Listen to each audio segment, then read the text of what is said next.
up, Woodward. We are starting off your day with a brand new crew. Meet Broder. I can't control my arms sometimes. My limbs are just kind of flying. Detroit Kool-Aid. Fired up! Y'all got Kool-Aid I'm high. fired up! But with the Wake Up Woodward crew, he's actually a part of the family. Flannel Sam. Ask me about my wiener.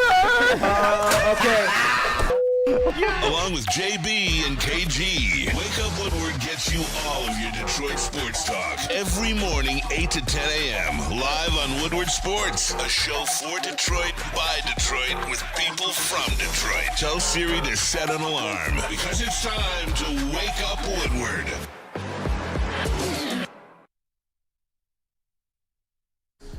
What up, though, people? Want to appreciate you guys, man, for real, for kicking off the day with Wake Up Woodward and chat family. As always, you all are the most important part of the WUW Crew production. So let's run up those likes. I know it's not the victory show, but they did battle. It is game one, and I know you said not to overreact, but you know what, man?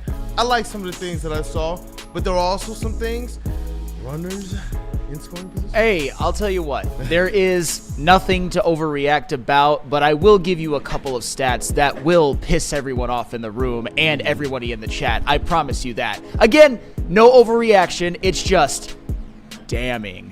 Yeah. Hey, look, it's your boy Brandon, a.k.a. Detroit Kool-Aid, your credential Pistons reporter, writer for the network, Flannel Sam, Red Wings correspondent, all sports knower. Hey, veteran squad in the network, and we got the crew in the building today. But you know what? Tell the people what else we got on the menu. Hey, we got some Tigers, of course, we're going to start out with. We have to preview the Sweet 16 games that Michigan will be playing against Auburn and Michigan State will be playing against Ole Miss. That is more towards the back half of the show. What a day it's going to be. And also, the I believe it was NFL.com's Bucky Brooks came out with a mock draft, which had the Lions going in an interesting direction in round one, pick 28. And let's discuss. It'll be fun. But first, those Tigers. Hey, those Tigers, they open up the season, their season, with a 5-4 loss to the champs, the Dodgers out in L.A. And you know what? They had the stars out there, too. You know, Tom Hanks, Colin Hanks. I saw Magic. Obviously, he's going to be in the building. Especially with the ties to Michigan, man. It's cool to see him at least thriving. But the Tigers in School Bowl Day, you wanted to see the offense be able to try and pick them up just a little bit. They do score 4 runs, but wasn't quite enough as the Shohei Ohtani and the Dodgers. They do what they do a lot, and that's win. Yeah, if it were any other opponent but the Tigers, I love watching a Shohei Ohtani home run because I think he's the best that we've ever seen, and I think he's going to continue to show it, especially when he can pitch as well. He's certainly the best in the world. I don't think that there's any argument about that. Yeah, but my kids, when they did see the home run last night, man, they were like obviously dejected as Tiger fans, but then my son is just like, he looks like, Dad, what are they going to do with Shohei? It was just like, that's the epitome. Sometimes you just got to tip your cap. And obviously there's some positives that we can take away from the Tigers' opening day loss last night at the Dodgers, defending World Series champs. They're a damn good team. But since the Tigers lost, I think we have to start with some of the reasons why. First and foremost, this is no slander whatsoever. He's going to get it together. I have full confidence he will. Tarek Skubal didn't have his best day. He allowed 4 runs in 5 innings, pitched 6 hits, 2 strikeouts, 1 walk, allowed a big home run to Teoscar Hernandez, a 3-run homer after the Tigers had just taken the lead in the top of the 4th to give the Dodgers a 4-2 lead that they would not relinquish. That's not Cy Young, Skubal type stuff that we saw last night, but that's okay. It's one game. Like I said, he will get it together. The thing, though, that I said that was going to make a lot of people mad, and it should, even though it's just one game. I've got a couple of very damning numbers when it comes to the Tigers, because the Tigers, even though when we saw that lineup, and we saw that lineup was going to consist of Javier Baez and Ryan Kreidler, I know we all cringed.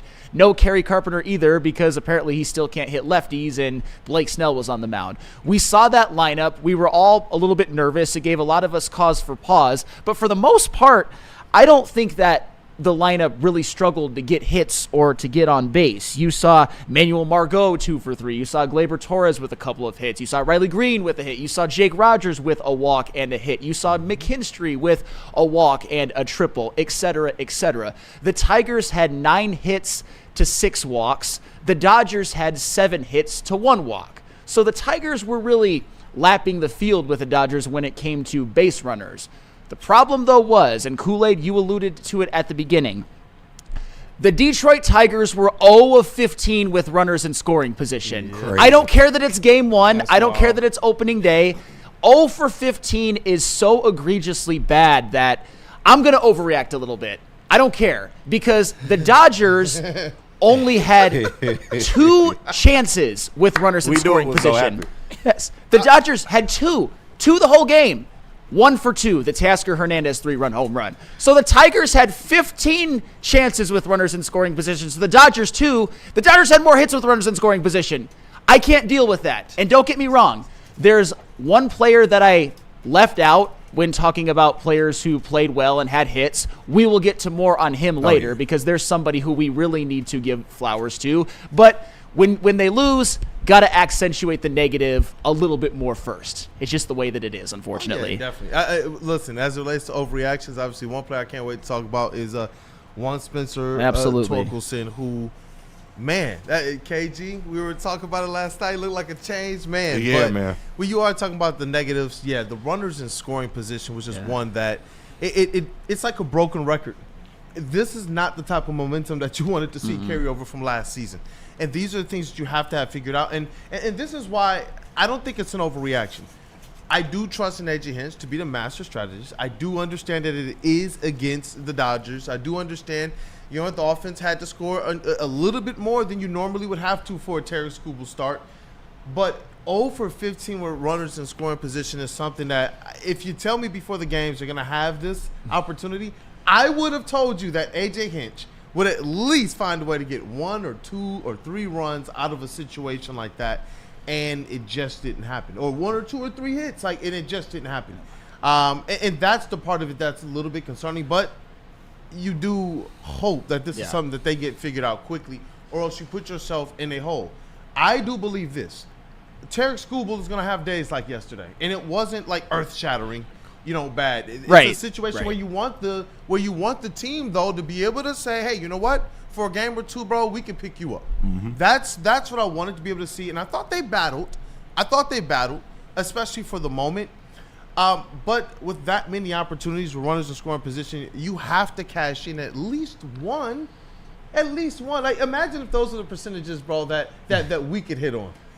Just at least one. And that's where I'm like, you know what? It's not an overreaction because we saw how much this did strain the first half of last season and just how maybe if things were just a little bit different, maybe their run in the playoffs is a little bit different. Maybe. It was just that was just very, very frustrating. Like I said, even if you don't believe me, I'm not overreacting. It's just when the number is that egregious, I can't help myself. It's like I'm a trained robot. When I see 0 of 15 with runners in scoring position, I don't care what number game it is. I'm going to crash out a little bit.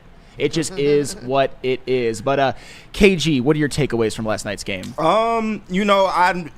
We try not to overreact with one game. And Flandel, you did your damnedest, bro. But all in all, I wasn't mad at all. Of course, you would like them to get this dub. They probably should have had this dub if we're being completely honest. But overall, I like the level of play. The defense, didn't appear to be as bad as I initially thought it would be. And I get it's the first game. But you're going against the World Series champions, on a night where Ice Cube is driving fucking convertibles on the field as they raise the flag. So, I mean, all the stars were there. All the cameras, all the lights were on you. And Tarek Skubal, like you said, didn't have his best night. But listen, he gave up the run earlier in the game. That home run by Teoscar what are you going to do there? That was a 28-pitch inning, and he had to go through Ohtani. You know, he went through murderer's row, essentially. So he did what he could, and he just got popped at the end. It is what it is, but I liked how the relievers look. Even Hannafy, who ended up giving up another run later in the game, I didn't felt like he played that bad. Bo Brisky looked good. Brebbia, whatever his name is, he pitched pretty well as well. And just the Tigers offense, they went out, got 9 hits. You got hits from guys that you weren't necessarily expecting. We all know about Torque. We'll get into him in a little bit, but Zach McKinstry, you know, he showed up in a big spot. Gleyber Torres looked solid. Margot, he looked good in his first appearance as well. I think overall, if you can get efforts like they gave last night in a majority of their games, they will win more times than not. Yeah, and that was one of my biggest takeaways from last night's game. And I actually, and you know, I put the little emoji like this, like, yo, I actually like the team. I like what I'm seeing. I can see the vision, but obviously, you do kind of knock your head against the wall a little bit with the runners in scoring position. Of course, because it just sounds like and feels like the same refrain, especially when you're talking about wanting those bats. But in terms of some of the nervousness or unsurety heading into this game and not knowing what these players were going to be that Flandel was talking about, I came away, encouraged or a little bit more confident in what this team can be while they're trying to, basically tread the waters while they're waiting for people to get back from injury. Yeah. And so I did. I liked what I saw, and ultimately with a team, and it's with all of them. We said this with the Lions. We said this with the Pistons as we've seen their resurgence. It's in the resiliency after losses or after a loss or two. Who are you going to be from a character standpoint in a character position to be able to have a nice bounce back? And like you said, there were some tough at-bats. There were some times when they were really battling and putting pressure on. There was a couple tough luck just hits or outs. I thought Kerry Carpenter had a couple opportunities to make something happen. And me personally, if this is further into the season, if this is when the bats are hot, or just more times than not, hey, I'm going to have faith and trust that Kerry Carpenter is going to come through, of course, in those types of situations in the future. So, for me, obviously the big thing, the big bullseye is going to stick out is that runners in scoring position. But there was a lot that I did take away from there that I liked. And you want to see it become a trend, though. Yeah, and of course, Risk, that's the thing that's been plaguing this team for years upon years now. So I guess that's why I wasn't really surprised, even though 0 for 15, like you said, Sam, it's pretty bad. I won't jump off the bandwagon just yet, but it is pretty bad. And they have to correct that. I mean, that goes without saying. But overall, like I said, this team, I feel like they'll be fine, especially once they get into a groove, get into a rhythm. And just based on if we can get some of the things we saw last night consistently, then I have no qualms about this team going forward. We will be a playoff team. I'm going to do something that I really hate when people do, but because it's me, because rules for thee and not for me, I'm just going to do it because I don't give a damn. I kept getting told by damn near every show, even this one, BDE, heavyweights, the panic about the defense, I thought, was one of the most overblown. People are acting like, oh my God, they're going to have to strike out every single out. Every single ground ball to short's going to get booted. Every routine fly ball's going to get dropped. What have I always said? These are major league fielders. Even if they're a little bit below average when it comes to defense, it's not going to be catastrophic. Are there going to be some balls that certain outfielders or infielders won't have the range to get to? Are they going to kick it around a time or two? Sure. But it was literally like Scooble's going to have to, every out's going to have to be a strikeout. And last night, I think, was a good example of more of what you're going to see. Was the defense special or spectacular? That Kreidler catch was, by the way. But other than that, it was fine. I don't think that it's going to be as catastrophic as what people have been saying. And if and when Parker Meadows gets back, I think it'll be all the more better. Yeah, and I know our guy Broder, his focus was more or less on what the infield defense was going to be or not be. But what I did take away, at least for me in game one of the defense, is that they're going to be capable. And that their peak is going to be what you saw to that Ryan Kreidler catch, which I know everybody in Detroit was like, oh, hey, what up, though? And that's our social team posted. We weren't familiar with your game. But that's why, listening to what you're saying, KG, listening to what you're saying, Flannel Sam, and obviously my own eye test and what I saw, that's why I'm comfortable with where this team can go. I do believe that the runners in scoring position thing is something that they're going to fix because I saw some professional hitters last night, and some of the guys that didn't get it done are some of the ones that we generally can count on. Yeah. And that's where I'm like, you know what? this team is going to be okay in the long run. And I came away more with a comfortable feeling, even if they still stumble a little bit here against the world champs. If they're as long as they're at least battling and fighting and showing like the pedigree that I saw last night, I'm okay with it. Yeah, they went 0 for 15 and still only lost by a run. If you told me they was going to go 0 for 15 with Riss, I'm like, oh, yeah, well, they got shelled. Well, that wasn't necessarily the case. You did get some sack flies. You got a homer. They, of course, need to improve. We all know that. But like I said, that's a problem that's been plaguing this team. We knew what the problems was with this team. Pitching is going to be there more times than not, but they have to find ways to drive runs in. That has been a huge issue with this team, the Tigers offense. Absolutely. And unfortunately, and here's where I'll give them a little bit of hope. The biggest culprit last night in terms of not getting the job done when it mattered was Colt Keith. And this isn't a Colt Keith hate fest. It's more of it's more of a I know that he's going to be better. He showed me enough as a rookie that he's going to take advantage of those opportunities more often moving forward than he did last night. It's just opening day's tough. There's a lot of jitters. It's the first real live action that's not spring training in a long time. So I'm not going to really overreact too much to that. I think Colt Keith will be fine. It's just that number really is just so gross that I can't help but crashing out a little bit. But yeah, let's take a break and talk torque, because I'll tell you what, and I see it in the chat already. I think some of it is inbounds and some of it is out of bounds. If you're a torque bro, take all the victory laps you want. He was immaculate last night, and we're going to talk about it more. But what do I got? You want to do? Oh, it's me. Oh, that's me for Feldman. My bad. I teed it up when I should have teed it up for myself. Feldman Chevrolet of Novi, Detroit's #1 Chevrolet dealer and the Chevrolet Dealer of the Year for 6 consecutive years. They've got deals of the month. You can get a 2025 Chevy Silverado 1500 Crew Cab for just $199 a month. You can also get a 2025 Chevy Equinox for only $249 a month. Come see George Hawes and his team at Feldman Chevrolet of Novi. How do people feel about getting a Planet Fitness membership for $15 a month? How do they like working out in a clean and spacious gym that's filled with equipment for every workout? And how about free fitness training in the judgment-free zone that leaves them feeling energized all day long? Join Planet Fitness today with the free PF app, online or in club, and start getting that big fitness energy for $15 a month. Big injuries, big news. Twice a week, Dr. Jeff Pierce from Michigan Sports and Spine joins Woodward Sports Network for the Injury Insider Report. Big D Energy Tuesdays at noon, and Ermanni and Edwards with Maz Thursdays at 3:30. Get expert analysis and in-depth breakdowns on the latest sports injuries from the man trusted by top athletes in the community, like D-Mac. Whether it's the Lions, Pistons, Tigers, or Red Wings, Dr. Pierce talks us through it all. Don't miss the Injury Insider Report with Dr. Jeff Pierce, your go-to source for understanding the impact of injuries on the games and players we love. Only on Woodward Sports Network. Scan the QR code on the screen or go to MichiganSportsandSpine.com to see if Dr. Jeff Pierce can help you.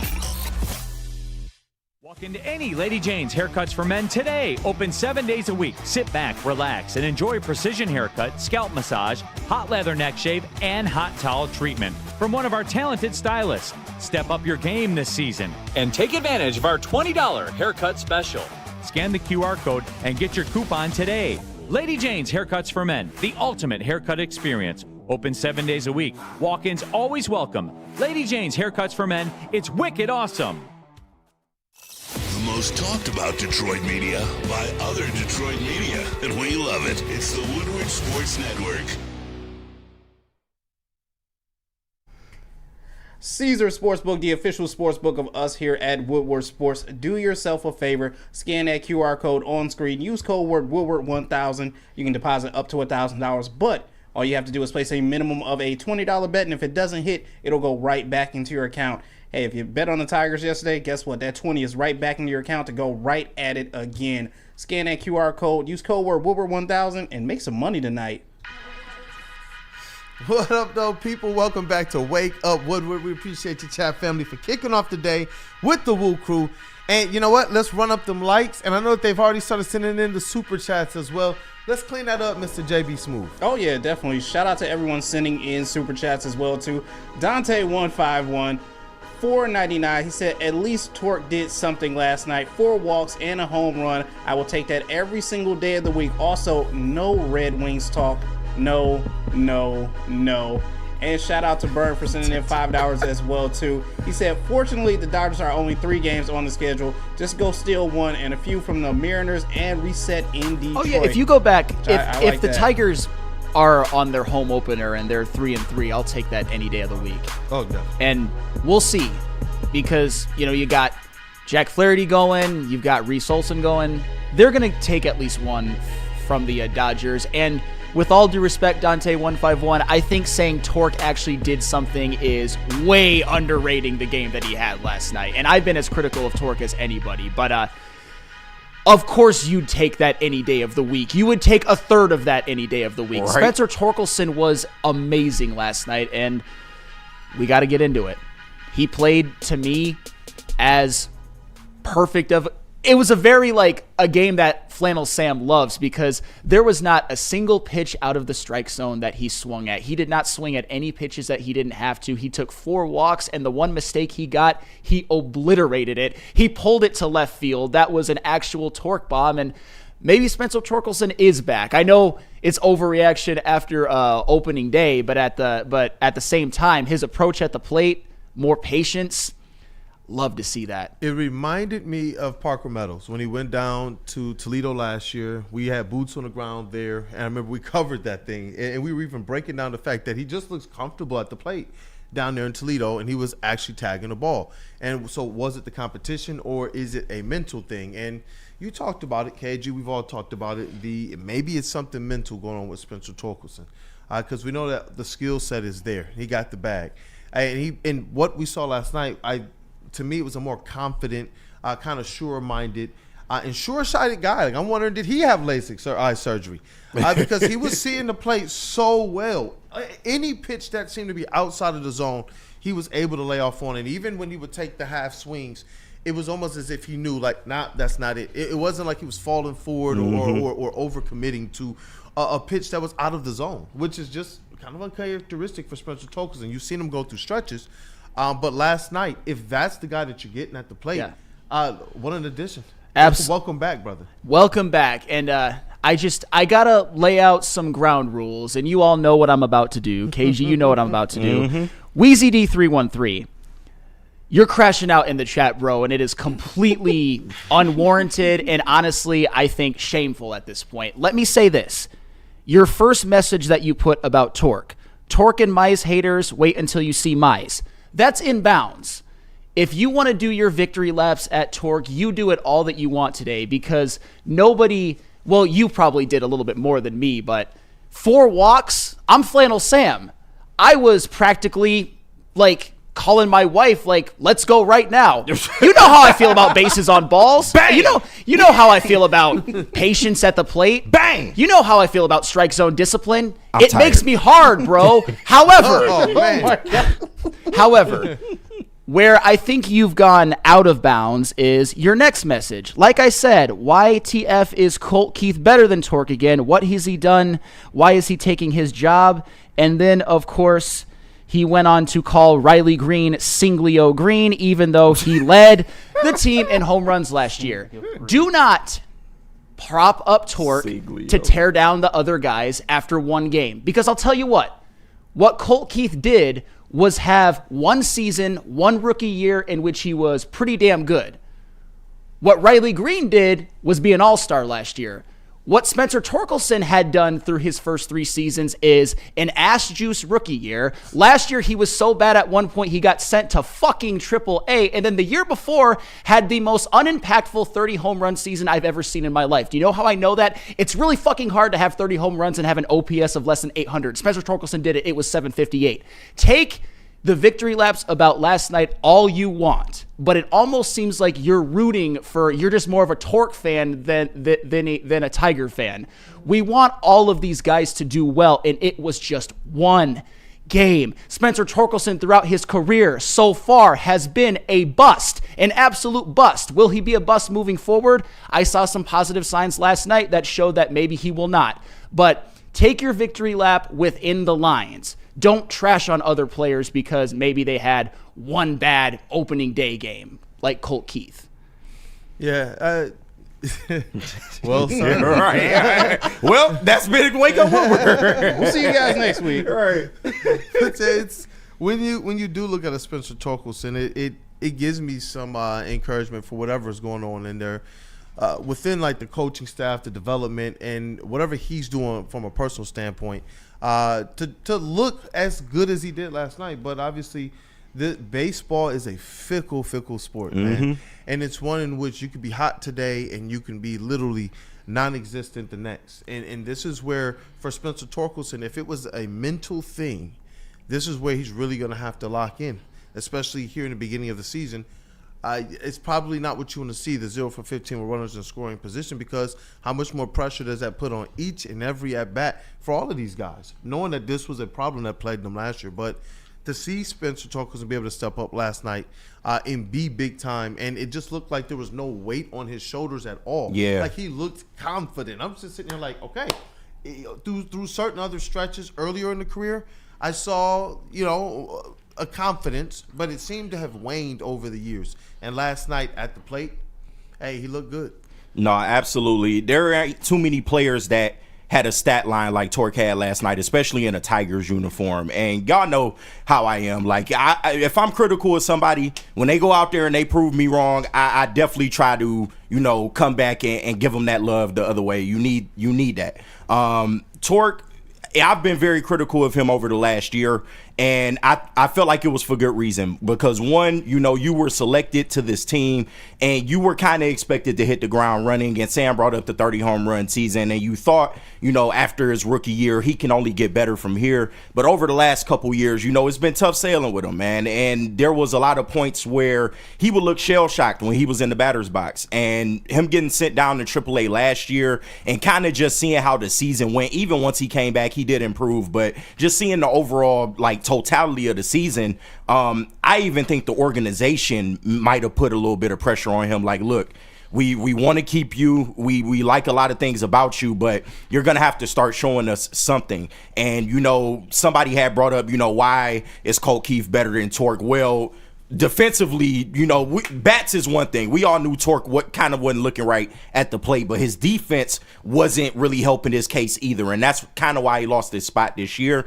And he was expected to make improvements, and you kept hearing in spring, oh, he looks different. Oh, he's crushing home runs. He had 5 home runs. He's looking different. And I didn't get a chance to see a lot of spring, so me seeing him in this first sample size, and I get it. He's not going to do this for 162 games. I think we all know that. But how do you know? Man, but for real. But if he could give you 70, 80, maybe even 90 games of this Torque that we saw tonight, this team is going to be just fine, and he's going to have a resurgent year. And yesterday on Big D Energy, we kind of did the time capsule thing, and one of my hot takes, I said Torque could hit 25 home runs. If he's absolutely changed, and he's this changed man that we all said he was, 25 homers should be achievable. And I'm looking like a genius after one game. That's all I'm going to say. I'm looking like a genius. Note up. Yeah. I got to. I got to put it up. And you said, giving love and credit to people who deserve it. What about Javi? Moving runners over in the inning where we scored. Man, come on, dog. Hey, like I said during the break, you'll get more out of Neil than you will of me. So it is what it is. But nah, man, you got to give it up to Torque, bro. You hope he's consistent, and that's the big thing going forward. He has to continue this. He has to go out there and provide a source of power for this team, because he's arguably the best power hitter you have on this squad. And if he can get going, then that'll help this Tigers offense tremendously. Guys, relax. It's just one game. But JB, who's not relaxing? That's the thing. But you got to give him credit. That was a damn good. It wasn't just a normal game. That was a damn good game by. It was an amazing good game. I was sitting there watching that game last night and just thinking that hey, the Tigers as a whole, despite the injuries, they're still somewhat keeping head to head, neck and neck with the champs, with the Dodgers. And once again, Shohei Ohtani, there is really nothing stopping this man. It's like the fucking tush push for the NFL. There is nothing stopping this man. No matter what you can do, you have to figure out another strategy for this guy. But once again, I'm still happy that this Tigers team was able to kind of go neck and neck with this team. I know Colt Keith didn't have his best game out there. I wasn't expecting a lot from him when he got in the pinch hit, but at the same time, it was like, hey, you know what? This Tigers team has some hope. Torque, you went out there, you bombed one, and hey, I loved it, man. I loved it. This team will get better. Like I said, just give it some time. This is one game. This is the start of the season. There was a lot of nerves out there for opening day, and they just wanted to try to put on the best performance that they had. They're going to fix and adjust some things, but soon this team will be on a roll. Just give it some time. Hey, it's going to be an interesting watch, and we're going to need them to be on a roll. You know, I don't know how often you can depend on the Detroit Tigers going on a run where they are the best team in all of baseball despite some of the injuries that they have facing right now. I'm not going to take that from them. If you guys want to go ahead and do that, I will be right there to cheer it on, and if not, we'll still be right there to cheer it on. But this team, it showed me something, Flannel. Hey, there is a lot of positive to take away, and if watch, obviously the home run, I'll repeat what I said earlier, the home run was great, the torque bomb was great, the 4 walks, like that even more. And if he has a more patient approach at the plate, the approach that he had at Arizona State, by the way, and oftentimes in the minors, but hasn't shown as much in the majors, that really could be the key to unlocking a very effective torque. Like if he hits 25 home runs and ups his walk rate, that's probably an 800 OPS. The key is going to be how does he look against velocity, because, you know, you're seeing a lot of off speed last night. So I think that's a question that still needs to be answered. Can he turn fastballs? Because we know he was having a lot of trouble with that last year, but so far so good. Looks good. Yeah, so far so good. And you know what? It's going to be interesting to see how, just from like I said, from a mental standpoint, how he also deals with the ups and the downs. Because obviously, we said baseball is a fickle sport, and that's what I'm waiting to see, how they deal with losses, and how do certain players like Spencer Torkelson, how will he deal with potentially like a cold streak to come. So. Oh, it happens to the best of us. It'll even happen to Shohei Ohtani at some point. Baseball is that. All right. No, I don't blame you. I don't blame you. But I'm sure if you ask Dodgers fans, right? I've never actually seen evidence of it, but I'm sure if you ask Dodgers fans, they would tell you, oh, there was about that 5-game stretch where he went 1 for 12. It happens to everybody. But hey, shout out to Spencer Torkelson. I wish more than anything that the Tigers would have just gotten one more big hit, so that could have really been one of those Spencer Torkelson coming out parties. But yeah, Spencer Torkelson, I know people are talking a little bit about his base running gaff at third base. That was bad, but I think he made up for it. I'm not going to put any blame. No blame goes to Torque for last night's loss. Yeah, Super Bowl Cartier. I know that your IQ is about 5 right now with what you're saying in the chat. Nobody's trashing Torque. Nobody. Right, what? Nobody in this room. You ain't hear this Glaze session? I just fucking did. He said that, by your logic, Tarek Skubel's a bust. Go back to preschool, dude. Go back to preschool or get a lobotomy. The world would be better if you actually believe that. The world would be better if you were lobotomized and then institutionalized the rest of your life. I'm not kidding. If that's what you think, if that's what you really think, if you're trolling, congratulations. You got me a little off track. But if that's actually what you think, get a lobotomy. Seriously. Get one. Get one. Jack Nicholson in One Flew Over the Cuckoo's Nest style. Get one. Jesus Christ. Power him and toss him in Arkham. A lobotomy. This turned into injustice. Right. Let's bring the electric chair back while we at it. Let's just bring it on still back. Flannel over here, right? Dog. Lethal injection. Hey, you know what? We got to get to the next segment. Because we got a TLB of sorts, KG. Talk Lions, bitch. But you know what?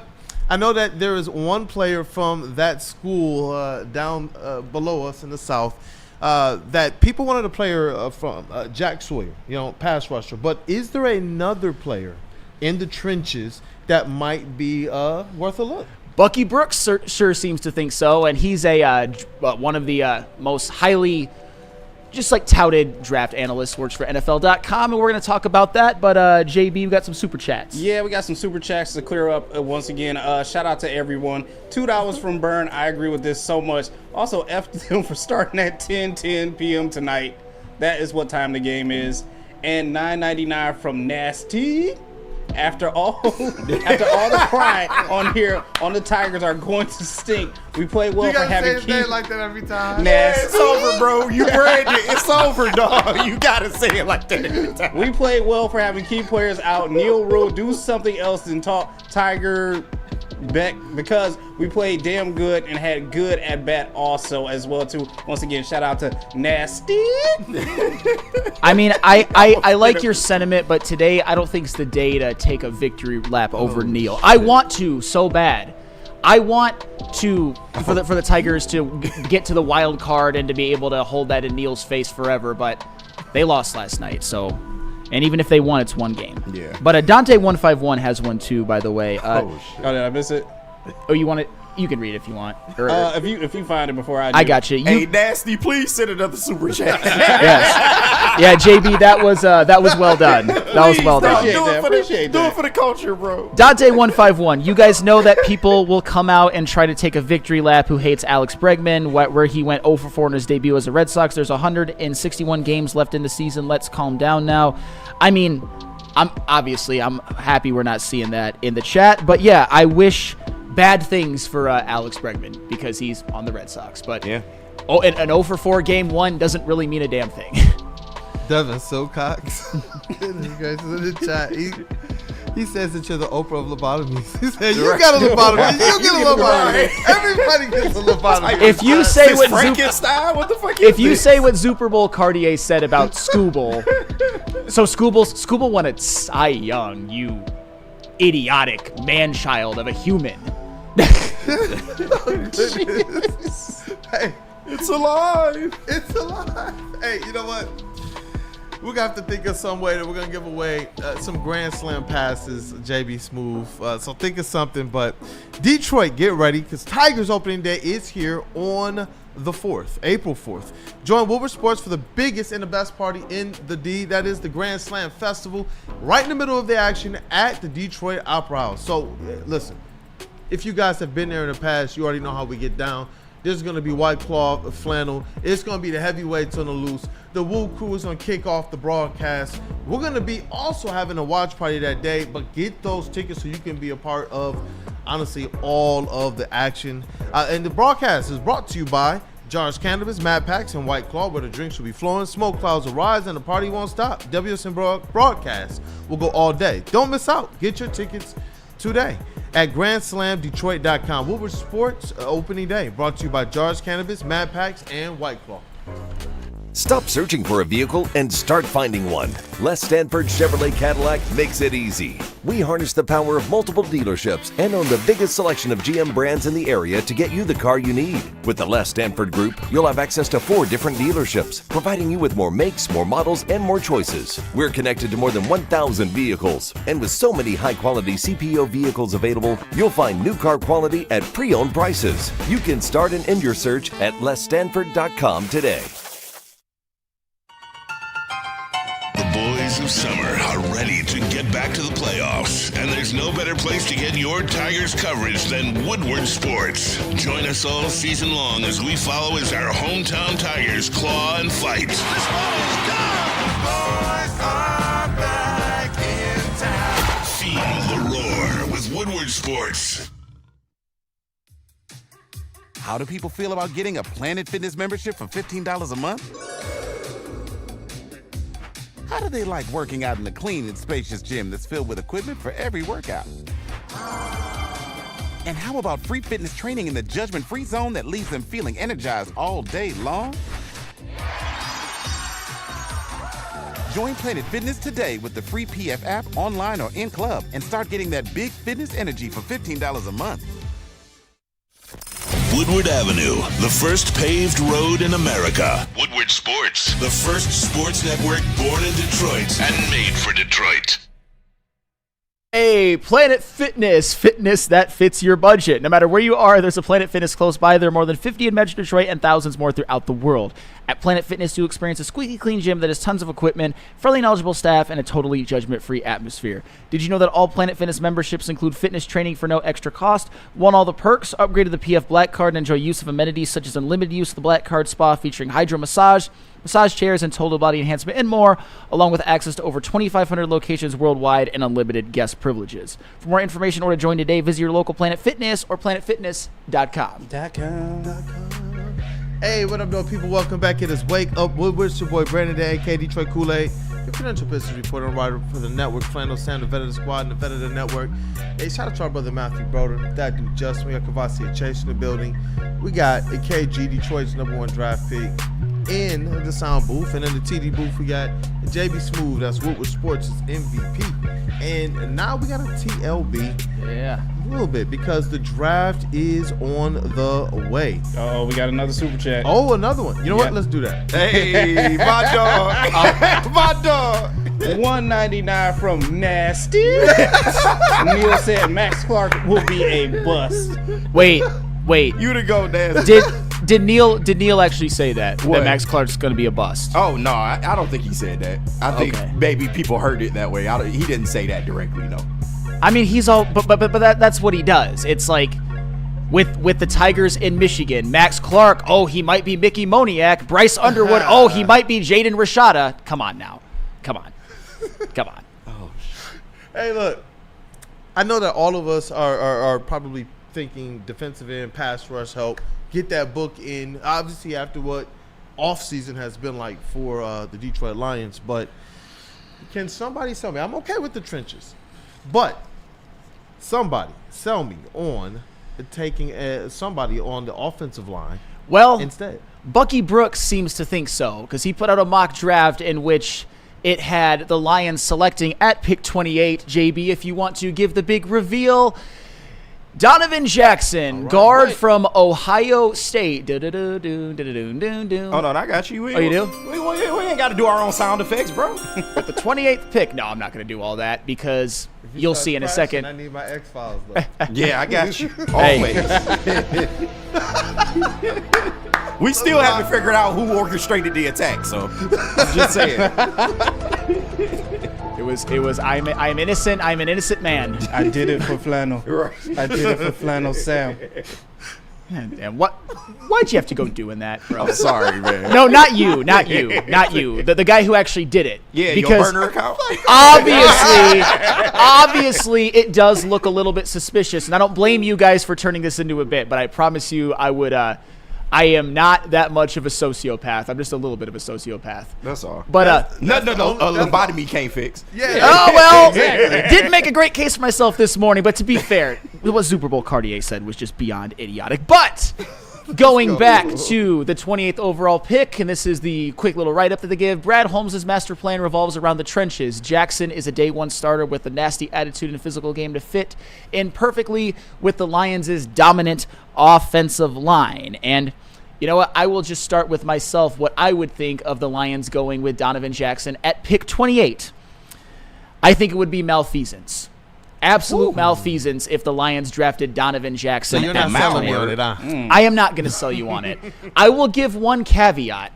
If Donovan Jackson is there at 60, I would be okay with it. But if he's not, you just say, we missed out on that one.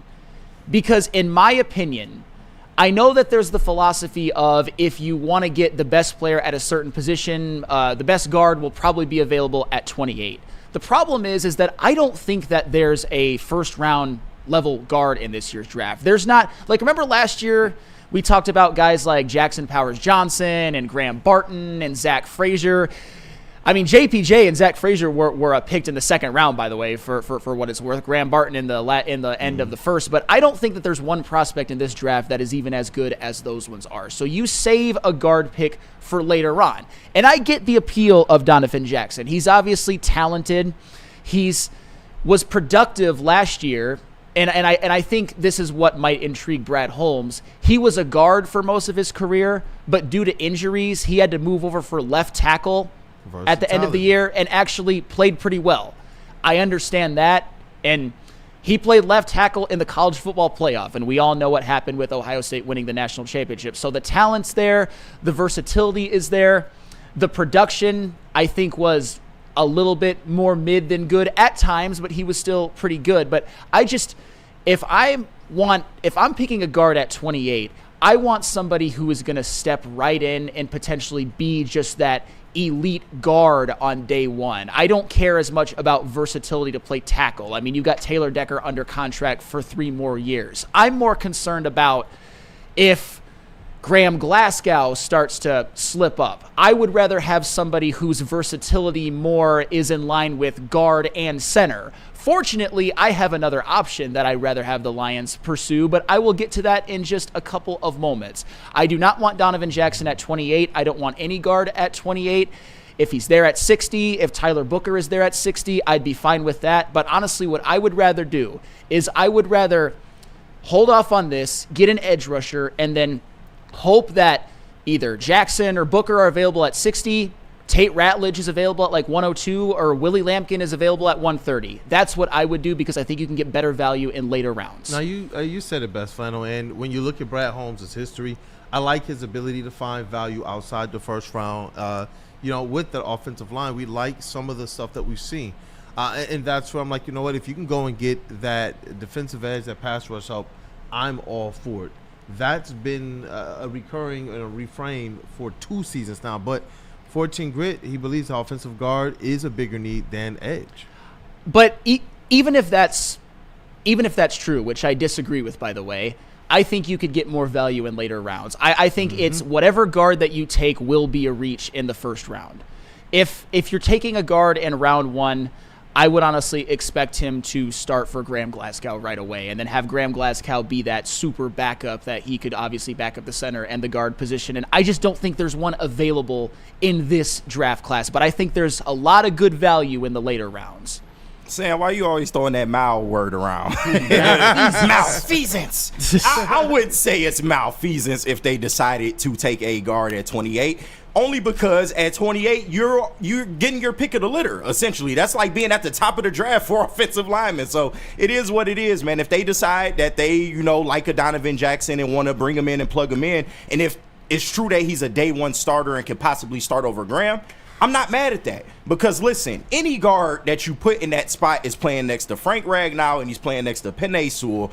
They're probably going to succeed more times than not. I mean, there's a strong chance that whoever you put there is going to have success. The same scenario we present for any young defensive end that we're going to put on the line. No, absolutely. So I wouldn't be mad at this at all. And then the defensive end, this draft is particularly deep in terms of defensive end. So if they spin the block in round 2 or possibly move up in the second round, I think that's definitely a possibility. We all know Brad. We know he likes to get aggressive. If they decide to wait at 28 and get a guard, then my mind would instantly tell me, okay, he's probably going to get aggressive and trade up for an edge in the second or third round, but hopefully second round, of course. But, yeah, I wouldn't be mad if it's a guard at 1 because it's a need. I can see if it wasn't a need. This is a need on this team.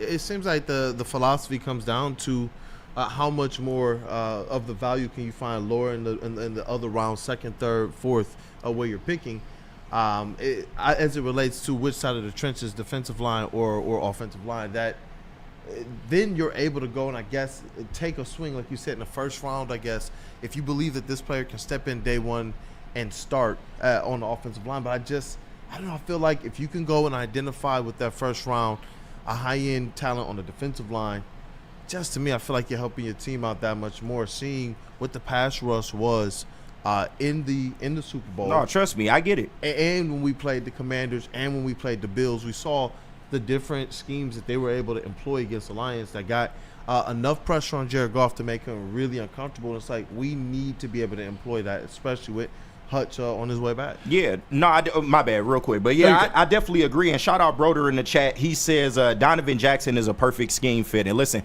I don't doubt that. Like, I think if they go out and seek out an offensive lineman, I'm sure they've done their due diligence. And he's probably going to come in and contribute maybe right away. So I'm not necessarily worried if they were to take a guard in that spot. And I'm more in line with Flannel and with what you're feeling. I would prefer an edge rusher in the first round. I would prefer you trade up for an edge rusher in the first round. But if that's what they decide to do and they want to go offensive lineman first and then spin the block in the second round, and that's going to be the key, because I can damn near guarantee that if they were to do that, they are going to spin the block in the second round and get some kind of edge rusher. All right, so maybe I'm wrong. Maybe the PFF big board has it wrong, but Donovan Jackson is listed as the number 67 prospect overall. And I understand that there's going to be teams that are in need of a guard, in need of a offensive lineman with some versatility. You saw him play left tackle, as I mentioned before, and do it fairly well last year. I understand that he might not be available at 60. I think that's one of those, as I said before, that if he is, you know what? I'll say this. If you want me to give some grace to Donovan Jackson, if Donovan Jackson is available at 60, I'll pick that 100%. I just think positional value, you should get an edge in the first round, because as of right now, and I think that some people forget this, or some people have actually convinced themselves in their head that it's okay. The bookend edge is Marcus Davenport as of right now. I repeat, the bookend edge right now is Marcus Davenport. If you tell me that before the draft they re-sign Zadarius Smith to a cheaper deal and then go Donovan Jackson in the first round, I could stomach that a little bit more. But I'll just be honest. The last 3 years with Marcus Davenport, I will repeat it again. 2022, 15 games, half a sack. 2023 and 2024 combined, 6 games played, 28 games missed. That's your bookend right now. Yeah. All I keep hearing is that, they don't need to get another free agent edge, or, bringing back Davenport and AQM, et cetera, is okay because they are going to get the bookend in the draft.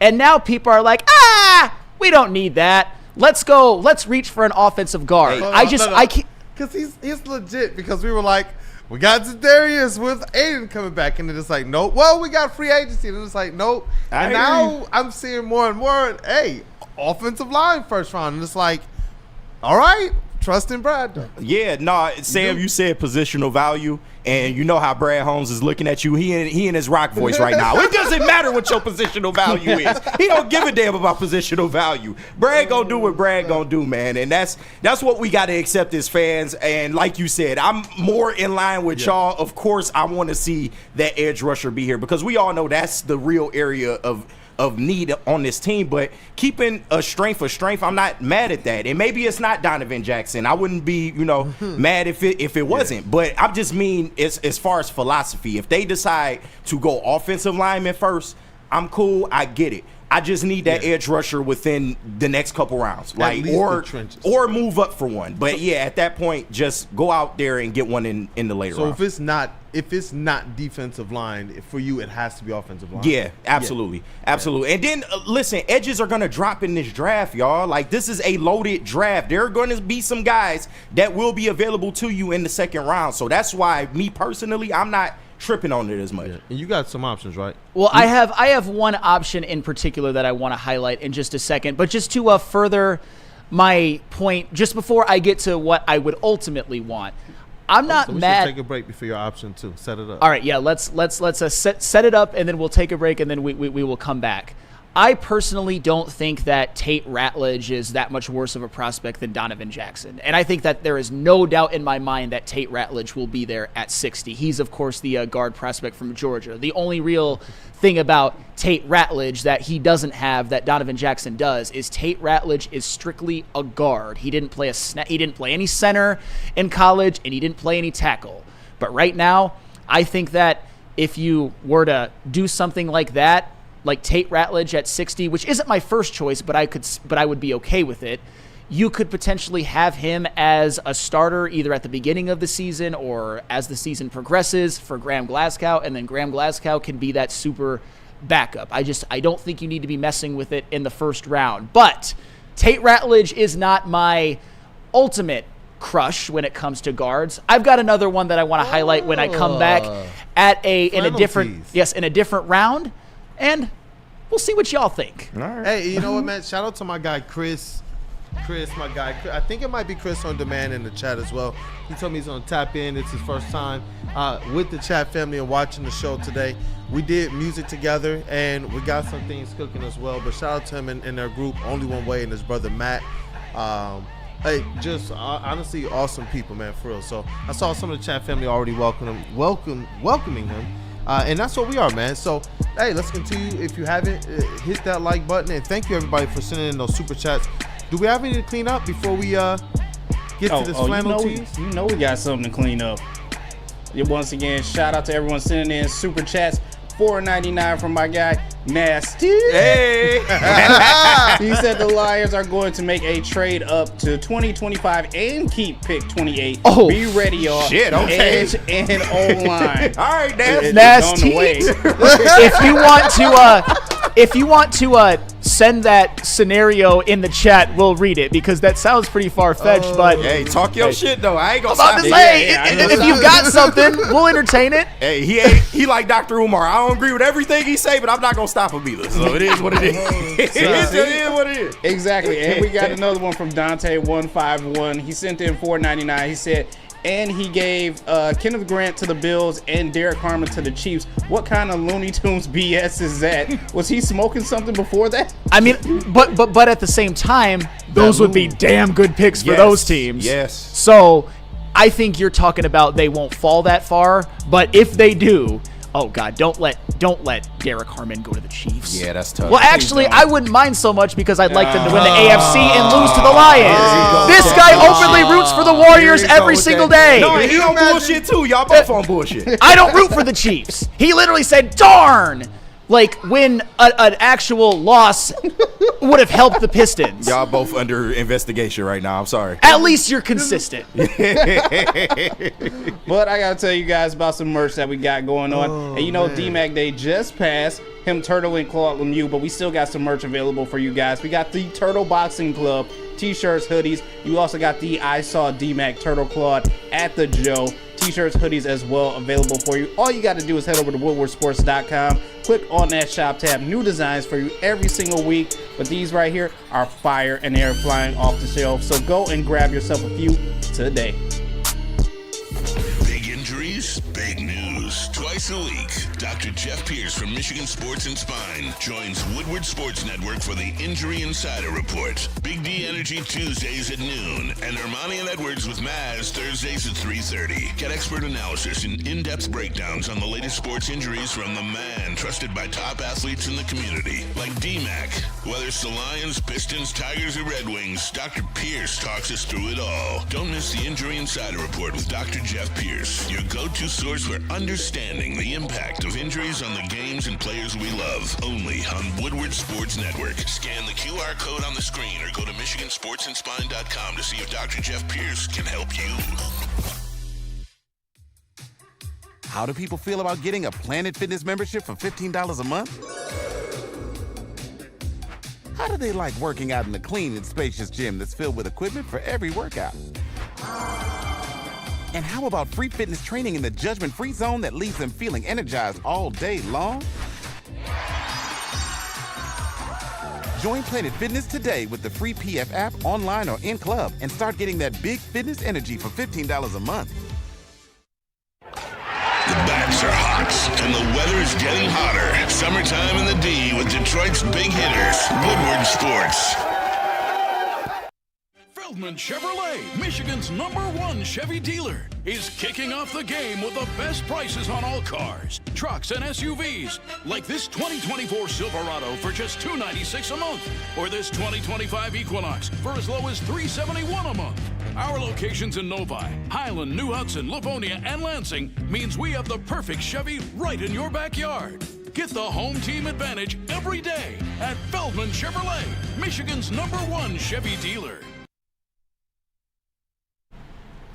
All right, Woodward sports fans, whether you're hitting the game or simply just chilling at home, Jars Cannabis has you covered. Jars is home to Michigan's largest line of recreational cannabis products, 27 locations across the state, 9 alone in Metro Detroit, so there's always one right around the corner. But don't fear, if you live in Madison Heights, Milan, Michigan, or Grand Rapids, stores are popping up your way very, very soon. If you don't have time to show up in store, you can always check out what they have online at jarscannabis.com, because you know what? I know you want to get high. Hey, what up, though, people? Welcome back to Wake Up Woodward. And we're TLB, Mr. KG. Nope, Mike. Goddamn, got hung up. Talk Lions, bitch. Hey, shout out to our brother, excuse me, Matthew Broder. I see you in the chat. Hey, and we always appreciate and love the support, both in the chat and the way he just stays connected with us throughout the week, too. Yes, sir. And I see another super chat just popped in from Burns, $5 super chat.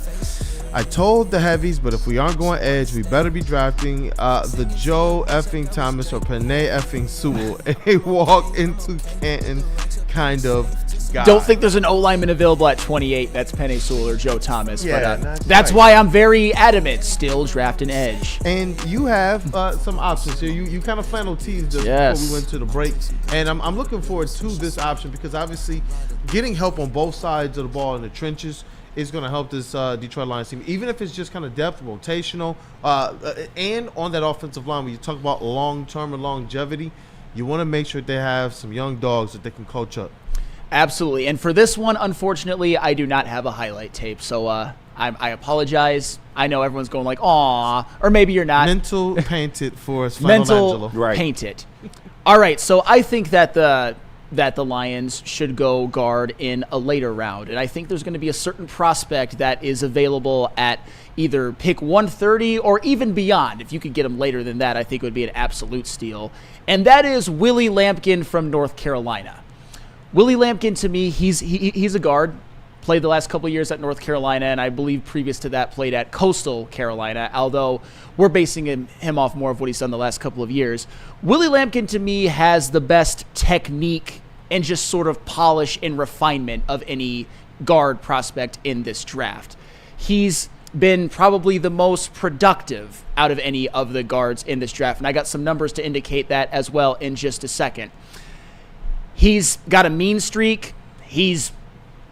I think he's very good in both zone and gap schemes. When you look at his percentage and where it breaks down, he was very effective at blocking in both run schemes, and North Carolina's had some good running backs, good at pass blocking.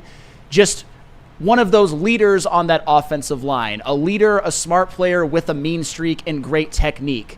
You may ask, why the hell would he fall to the 4th round? Because Willie Lampkin has one very glaring deficiency. Uh-oh.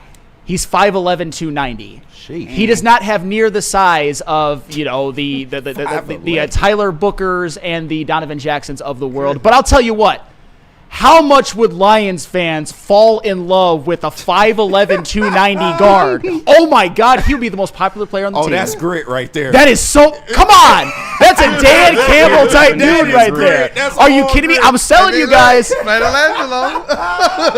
Oh shit. Paint that picture. Your Wheezy, definition of thank you for asking. Can he play center? In his last season at his previous stop, which I believe was Coastal Carolina, he played every single snap in that season from the center position, and he did it effectively.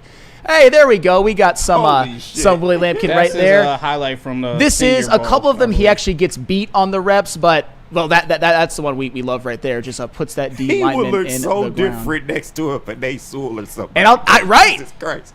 Come on, it's set up for him to be the kind of little engine that could on this Lions team, but he's not a little engine that could because he's very talented. If he were the size of Tyler Booker, I think that he would be the first guard taken. But when you're playing in the NFL, when you know you're going to have to block guys that have 40, 50 pounds on you, that certainly is a question mark that is valid. But that's also why I think it would be a steal to get him in a later round. And JBSmooovv, I've actually got some numbers on Willie Lampkin, which show that in the last couple of years, he was actually the most productive of all of the guards even before him in their seasons. Just go with whatever one you want first because they're all very, I would say, favorable to him. Willie Lampkin versus sacks allowed in the last 2 seasons. Tyler Booker, 2 in 804 pass blocking snaps. Donovan Jackson, 3 in 865 pass blocking snaps, although some of those were at tackle. I'll take that into account. Tate Ratledge, 1 in 729 pass blocking snaps. Willie Lampkin, what's that number you see after that? Goose egg. Big, fat, 0, donut, goose egg, however you want to say it. 0 in 956 pass blocking snaps. The most snaps, no sacks allowed, and this was in the ACC, by the way. I got more. Go on ahead because it's not all about Don't worry, sacks there's allowed. more.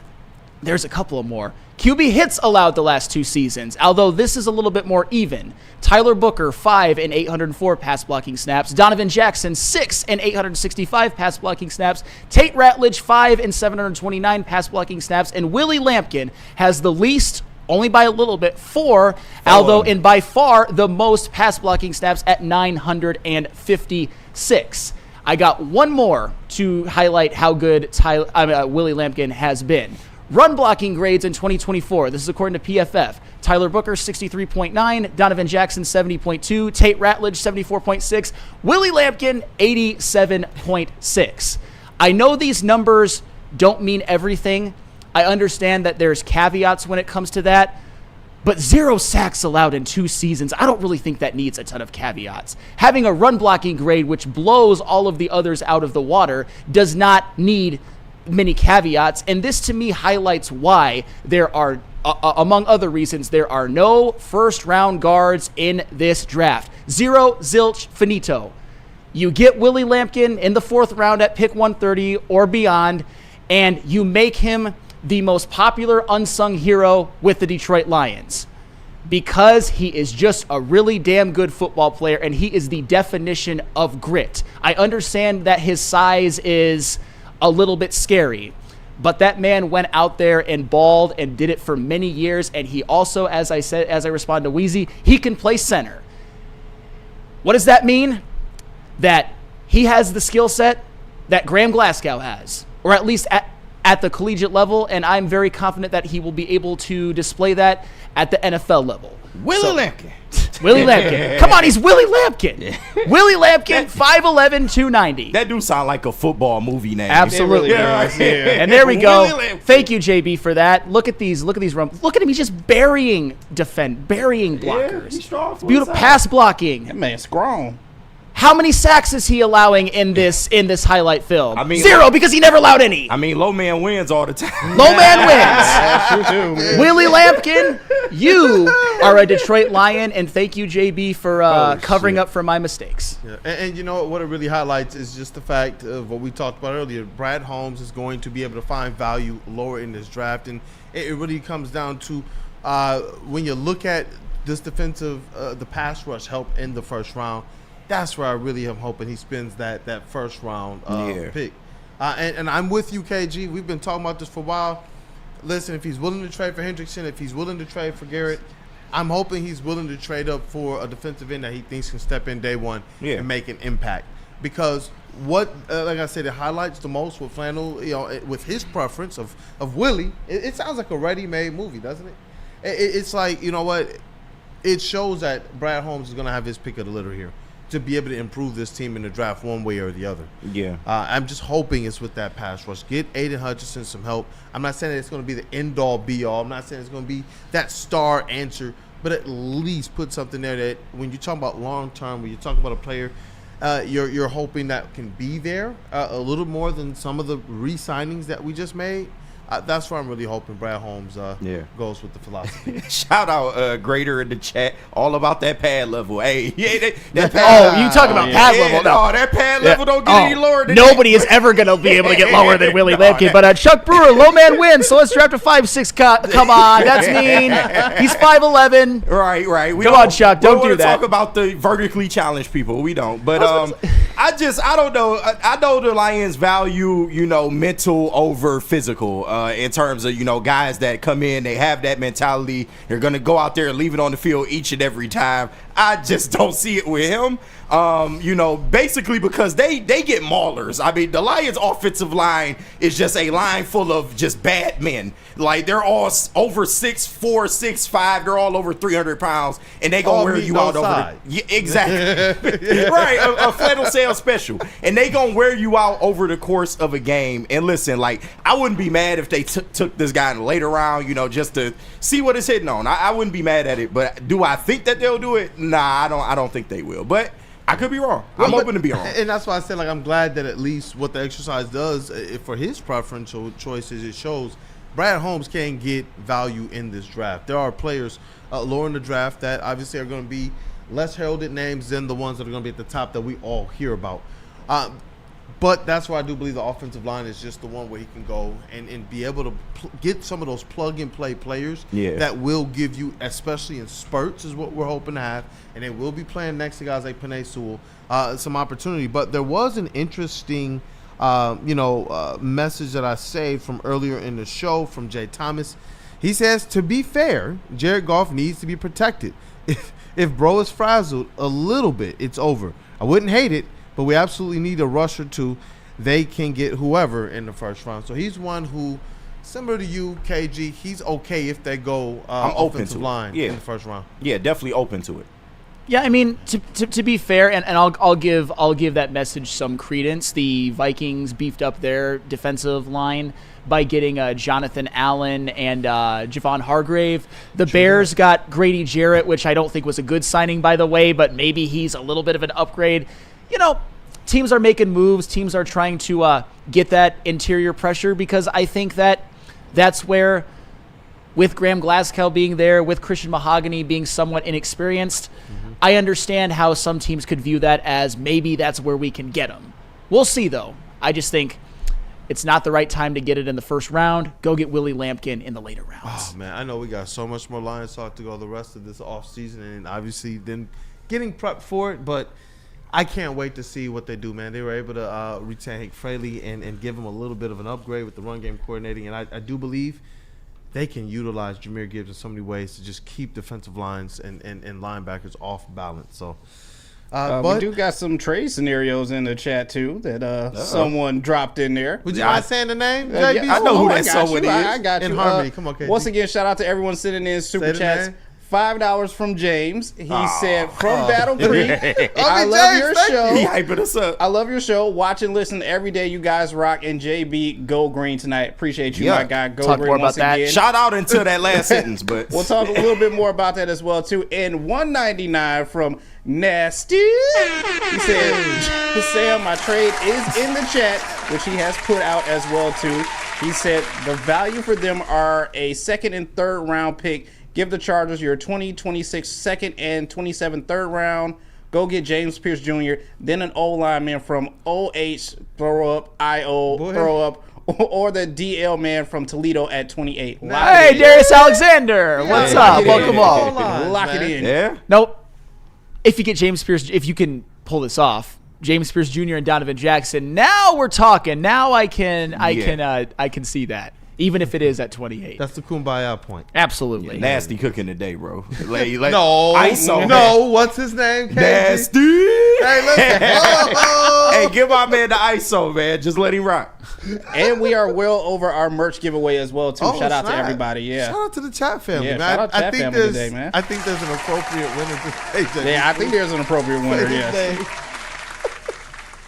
Say his name, bro. And Oh, we'll start the next merch giveaway right after. For one, Mr. Nasty. Hey, send me the email, kool-aid@woodwardsports.com. How close are we to the next 50? And we'll do another merch giveaway. About what, like $40, $45? Hey, let's rock, man. Let's get there, and we will do this all over again. And I know we have another giveaway that's going to start on Monday, right? We got 2 tickets to something, but we'll keep that hidden until Monday. So stay tapped in with the show, and we'll start that as we kind of make a playoff push with these Detroit Pistons.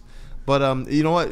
There is a couple other teams within the state, and when we talk about hoops, they're also making a push, Sweet 16, and they're trying to get to Elite 8 and potentially, give us that matchup that all of us want on Sunday. Oh, man. Tonight's going to be a big night in college hoops. Right. Obviously, we saw what happened last night, but tonight the state of Michigan takes center stage because Michigan State plays Ole Miss in the Sweet 16 and Michigan plays Auburn, and we're going to break down what we think is going to happen, maybe some keys to the game. We got Michigan fans. We got Michigan State fan. We will certainly talk about it. Right, not plural. Not plural. Singular. Shout out to James. Hopefully James is still in the chat for you, JBSmooovv. Hopefully. Yeah, but you know what? Do we got to tell people about Lady Jane's? Yep, Lady Jane's. You know why? Because at Lady Jane's, we take the chore out of getting a haircut. Our talented stylists will deliver an industry-leading haircut, a relaxing scalp massage, my favorite, that hot lather neck shave, and a hot towel treatment. Guys, make sure you ask, don't suggest. All right, it's open 7 days a week. He's open 7 days a week. Walk in anytime. Lenny J's Haircuts, man. It's wicked awesome, though. Feldman Chevrolet, Michigan's #1 Chevy dealer, is kicking off the game with the best prices on all cars, trucks, and SUVs, like this 2024 Silverado for just $296 a month, or this 2025 Equinox for as low as $371 a month. Our locations in Novi, Highland, New Hudson, Livonia, and Lansing means we have the perfect Chevy right in your backyard. Get the home team advantage every day at Feldman Chevrolet, Michigan's #1 Chevy dealer. Head to WoodwardSports.com and click on Shop. Get the latest in Detroit sports apparel and exclusive Woodward sports gear. WoodwardSports.com can get the whole team outfitted. Love the Pistons, Red Wings, and Tigers? We got something for you, too. Shop online at WoodwardSports.com. How do people feel about getting a Planet Fitness membership for $15 a month? How do they like working out in a clean and spacious gym that's filled with equipment for every workout? And how about free fitness training in the judgment-free zone that leaves them feeling energized all day long? Join Planet Fitness today with the free PF app, online or in club, and start getting that big fitness energy for $15 a month. Game is won in the trenches, and our big fellas don't mess around. The Woodward Heavyweights on Woodward Sports.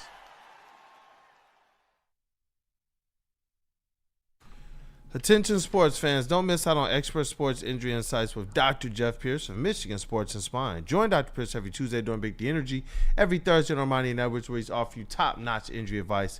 So you already know you got to trust the guy at DMAC Trust, because he's here to keep you in the game and performing at your best. For more information, visit MichiganSportsandSpine.com or call 248-426-9944. Welcome back. It is Wake Up Woodward, and hopefully we get the dream matchup of the tournament on Sunday. But first, we got a couple teams in state that have to handle business. You got Michigan versus Auburn in their Sweet 16 matchup. And you have Michigan State as well facing off with who you guys facing off against again, JBSmooovv? Ole Miss. Yeah. Ole Miss. All right, and where you want to start with Michigan versus Auburn, because they're going to have their hands full. When you talk about in the paint, when you talk about physicality, when you talk about the 7-footers, they're going to deal with another guy on Auburn's team who is a double-double machine. Absolutely. And before I really give the meat and potatoes of this breakdown, I've got a power stat for you guys. Shout out the Valeni show with Rico. Kind of stole their term, but I think this applies. Michigan this season, it's a power stat for a couple of different ways, is 4-0 when they commit less than 10 turnovers in a game. Ooh. The fact that they've only done it 4 times is mind-boggling that Michigan was as good as they are. But the good news is that Michigan's turnover woes, although they were ever present against UC San Diego and they were ever present against Maryland, against Purdue, against Wisconsin, against Texas A&M, 3 really good teams. Purdue still in the tournament, by the way. Michigan turned the ball over less than 10 times. It seems like they've gotten a handle on it just a little bit, at least to the point where they've been able to do it more consistently, way more consistently, not turn the ball over in the Big Ten tournament and now the NCAA tournament. And my first key to the game is, if Michigan doesn't turn the ball over 10 times, they're beating Auburn and they're beating every other single team in their path. If they never turn the ball over 10 times in a game again for the rest of the season, they're winning the national championship. The problem is a lot easier said than done. I don't think that they're going to go every game the rest of the year without turning the ball over at least 10 times, but just wanted to give you that power stat. Obviously, when it comes to Auburn, they live and die to some extent with Johnny Broome. Johnny Broome's first-team All-American, averages about 19 and 11, leads the team in points, rebounds, assists, and blocks. So the offense really kind of runs through Johnny Broome in a lot of different ways, and he is certainly formidable. But Auburn also, I don't want to say what scares me, but what gives me at least some thing to be mindful of. I will say that, because Auburn was a great team and was the #1 team in the country for large stretches of the year. They've got 4 guards who averaged more than 10 points a game, and every single one of them can shoot the 3.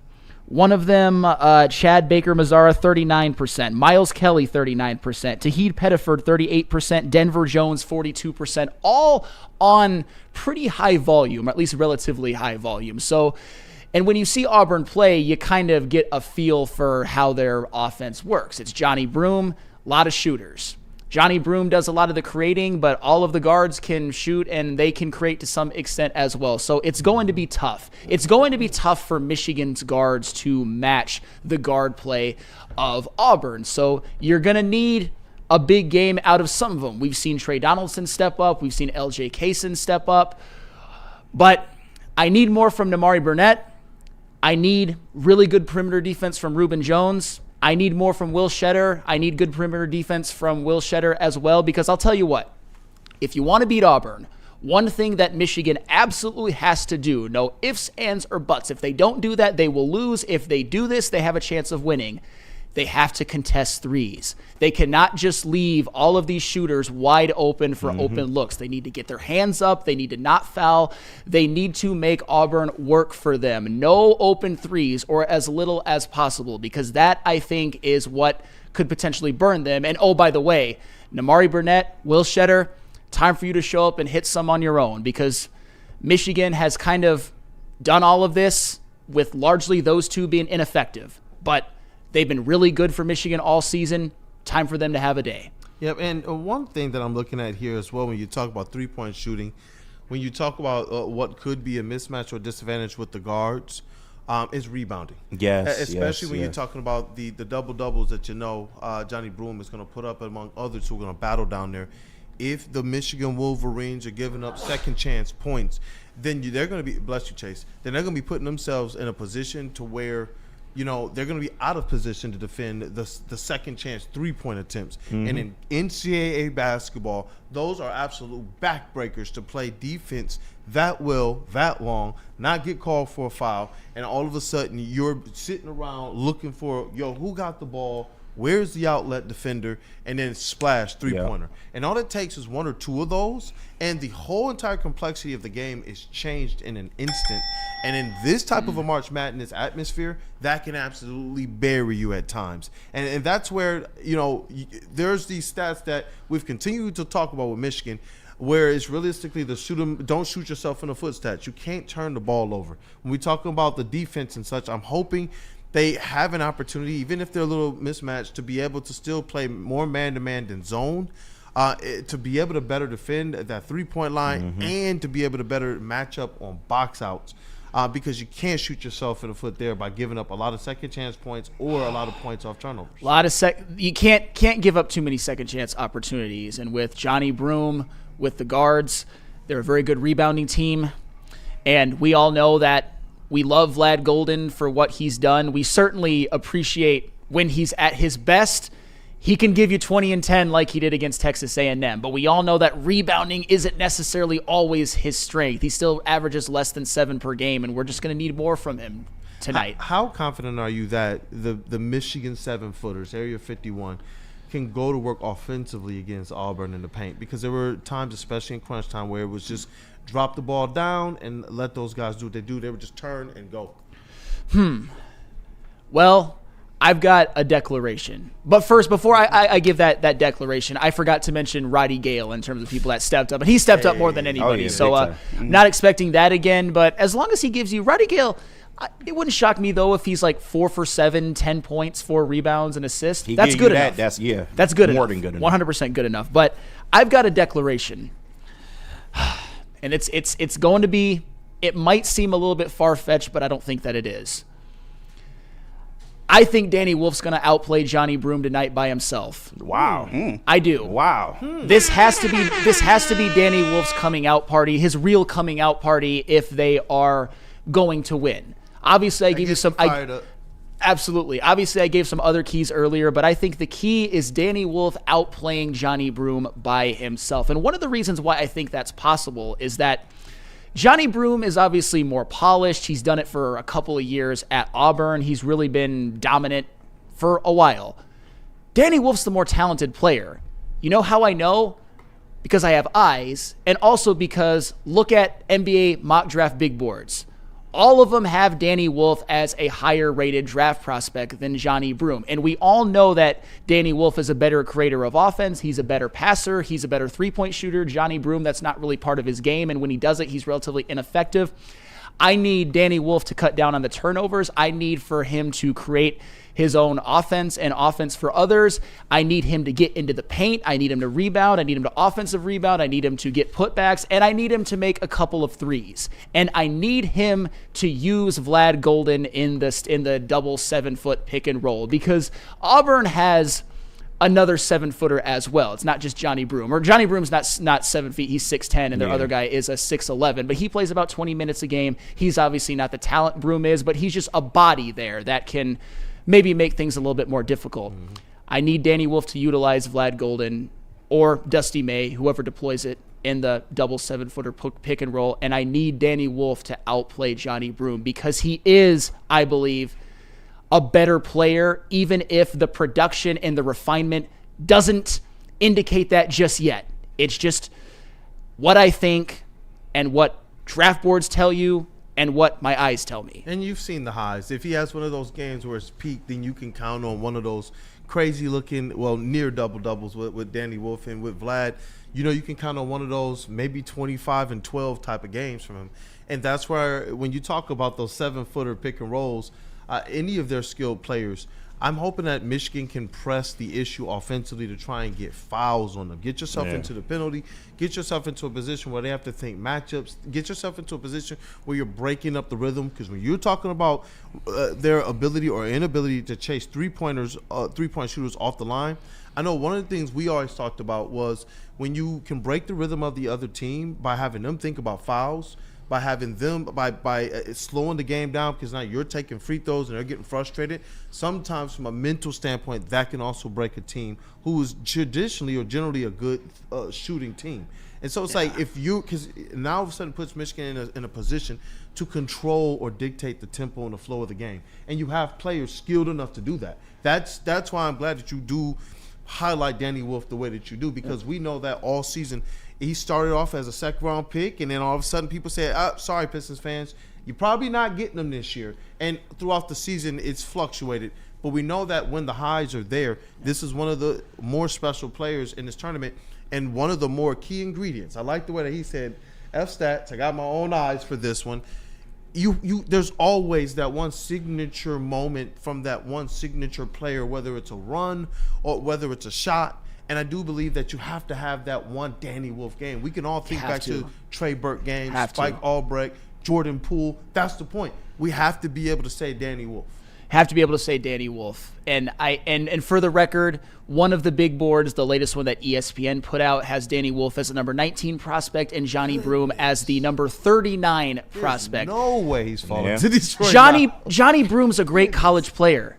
But I'll tell you what, Johnny Broome as a prospect is closer to Drew Timme than Karl Anthony Towns. I'll just say that. Damn. And that doesn't mean – and Drew Timme was a damn good college player, and I know that Johnny Broome could very well make me eat my own words. He could go for 20 and 10. Danny Wolf could have 4 turnovers and be inefficient, as he's been prone to do sometimes, and I could come here looking like a fool. But this has got to be Danny Wolf's moment. It's got to be. He can't be so careless with his passing, and he needs to be not so loose with his dribble. And the majority of the time, as I've stated, as you've stated, KG, as Justin has stated, the offense needs to run more, at least at the perimeter, from Trey Donaldson. Yeah, no, I absolutely agree, especially on the Danny Wolf point. You do need him to step up and be that guy. But I'm actually looking at Vlad Golden, and more on that in a minute. But defensively for this team, the rotations have to be tight. I would maybe even damn near switch on a lot of half-court sets, because you got to just keep a hand in their face. You can't allow these guys to beat you from 3, because that's what they're trying to do. Like you said, you can't take this lightly. They got 4 guys averaging, 37% and up. So you absolutely cannot play with that. Out of his own. Yeah, so you have to be very, very good on the perimeter. mostly Vlad Golden, he needs to be that low post presence that we've grown accustomed to over these last couple of games. He needs to be your anchor down there because he's going to need to grab some offensive rebounds. You absolutely have to have it in a game like this. He has to grab some offensive boards. You have to, get easy layups, easy looks at the basket, go to the line and make your free throws. And conversely, that will also help your shooters because Michigan has to execute from three. And I'm not saying go out there and outshoot Auburn. You're not going to do that. But within the flow of the game, when your opportunities come, you have to execute more times than not. When you get an open look, you have to bury it. So that's what I would just challenge this Michigan team to do. Go out there and be good, really good from three.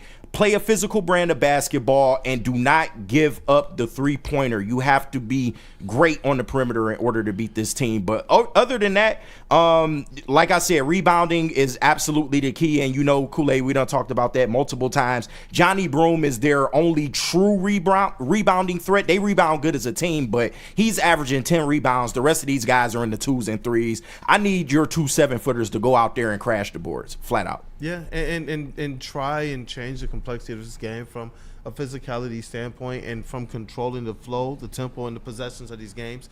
And it's not just reducing their second chance points, but you're exactly right. You're not going to play perfect. How many more second chance points can you get? Yeah. When you look at the last game that the Wolverines won, they controlled all of those kind of shoot yourself in the foot stats. They won the rebounding battle. They won points in the paint. To all of our point, and they won the turnover battle as well. They had under 10 turnovers in that game, and look how formidable they looked. So it's not outlandish to believe that if this Michigan team bottles up the recipe from the last game for this one, that they can't win this game and actually still continue on throughout this tournament. And so you want to see Michigan go out there and rely on what's worked, and you need more than Roddy Gale to be three-point shooting for you. If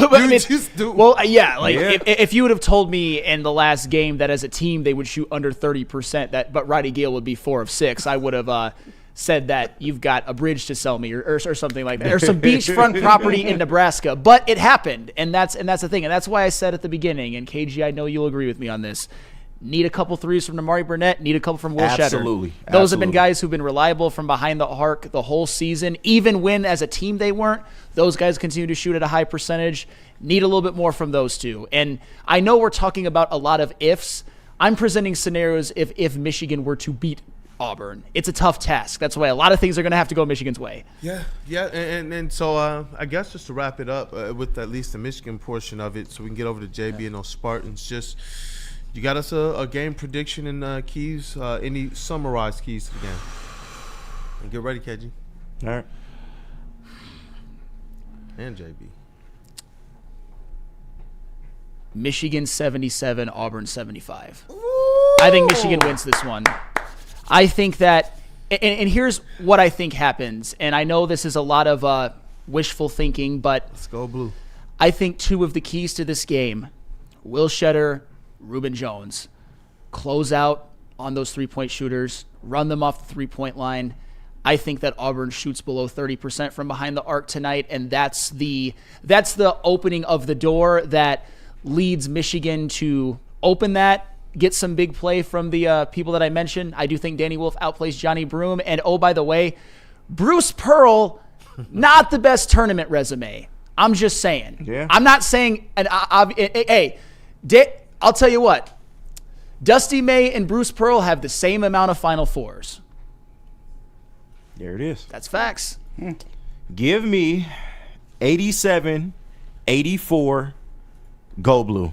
Let's go. Yes, sir. They will win on a probably game-winning shot. Trey Donaldson. No, I'm actually calling for Namari Burnett. I think Namari Burnett gets open on the wing and buries one for the game. But overall, this will be a very closely contested game. This will be a well-played game, I think, on both sides. And once again, like you said at the beginning, Sam, if they can keep the turnovers from the double digits, then I think we'll be fine. But if it gets out of hand, then this could get ugly. 100%. Hey, JBSmooovv, we need the Michigan State Spartan perspective on this one, man. What up, though, brother? You're looking at Michigan right now. Does this journey continue? Is it going to be January, February, May? We trying to get our rematch, man. What's up? You definitely trying to get your rematch, and I definitely think it will happen. Michigan, go out there, handle business tonight. Limit your turnovers. Everything will work itself out. I got Michigan winning this game 75-70. This will be close, but it's going to come down to those last final 2 minutes. I think Michigan gets that lead, that go ahead, and then Auburn's just kind of following, trying to keep in this game, and it just does not happen for them. So give me Michigan taking this one 75-70. And one thing Michigan does, they execute down the stretch. I know that at parts during the season, you could chalk it up to letting mid-teams hang around and it not being that impressive. Yep. Well, they did it against Wisconsin. They did it against Maryland. They did it in the tournament twice. Even though the Texas A&M game got more lopsided as the game went on, that was a close game. And Michigan executed, and Texas A&M, shout out Wade Taylor. I'm here.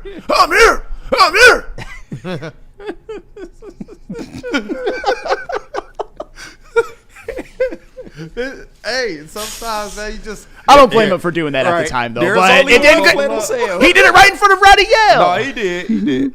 At the time, I didn't hate it. No, but, your hey. invitation was great. And after that, it was all she wrote, man. Yeah. And then beating an SEC team. I feel like I'm going to become hated by the SEC because the knob slobbing that they get in every sport. All right. They're only SEC good. Don't worry about it. One day, Fine Fine Bomb, man. Oh, yeah. It's going to be epic. Well, listen, we got to talk about Vanderbilt and Georgia and Texas making the damn tournament. What a disaster. We got to talk about this. Arkansas. Nice choke, Calipari. Your one title that you've ever gotten, but you're talked about like your Coach K. Wasted all of that NBA talent. You got one with AD. You got one with AD. I was about to say, what is you your got hate one with Calipari, AD. man? Leave Calipari. Because Karl Anthony Towns and crew didn't even make the Final Four. But that's your man's. Karl Anthony Towns is your man. So I'm just, hey, there's only one Flannel Sam. I love the woo, man. I love the woo. Let's get to this next segment. JBSmooovv, what friends are we saying what up though to? Because I'm kind of feeling buddies for lunch, bro. We got to say what up to Buddies and Les Stanford, but I got to shout out some super chats that we got before we move on a little bit. From the same person once again, Mr. Nasty. Hey. He said My double dog. it and give it to the next person. I'm assuming he means the merch giveaway that we got after we hit our $50. He also sent in another one as well, too. One Mr. Nasty. He said, I might be sick, but what if we give up pick 28 and a third for Parsons, then in round 2, go get that old lineman? I'm cool with that. You can call me Flannel Mazaway all you want. I love Micah Parsons so much. Yeah. And I don't know why people hate him. He's just... Well, he plays for the Cowboys. Well, yeah, that's true. And he has a podcast in which he trashes his teammates. That's fair. That's Didn't fair. they say, like, so far that like, the Brad talks Holmes guy. between them, it still hasn't really progressed? I felt like that was the news yesterday. Yeah. Hey, I believe his dad, man. Believe a man's father. He's a good father. I don't know why you would want to stay in that shithole anyway, but You know what I'm Exactly. saying? I mean, you could come here, like he said, and inform what he believed, right? To be the best pass rushing tandem in NFL history. Oh, that would 100% be. Yeah. 100%. No That'd be question pretty about it. nasty. Like it would be just like Hutch and Garrett when we were talking about it. It'd be damn near the same The thing. type of pops he's seen, like, he probably saying stuff like that to us. oh yeah, you know it. Jerry's World, man. Hey, Right. Expensive shithole. any more super chats, JBSmooovv? Nope. That's it for now. So, All right, and Buddies he and said, Les. and he sent in a lot, and he said to double it and give it to the next person. So maybe we can do a hat and a shirt combo. Yeah.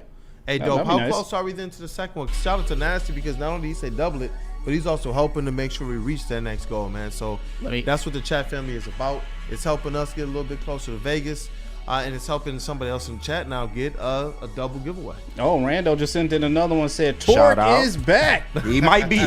And that is 100%. He might be for real. Hey, take that victory lap. I am 100% cool with that. And just for the record, that Karl Anthony Towns team, they made the Final Four, but they lost to Wisconsin. No, Kool-Aid, you saw how I was escalating in the text last night every time Torque did. So I'm like, dog, he is going crazy, bro. What is going on? He might actually be back.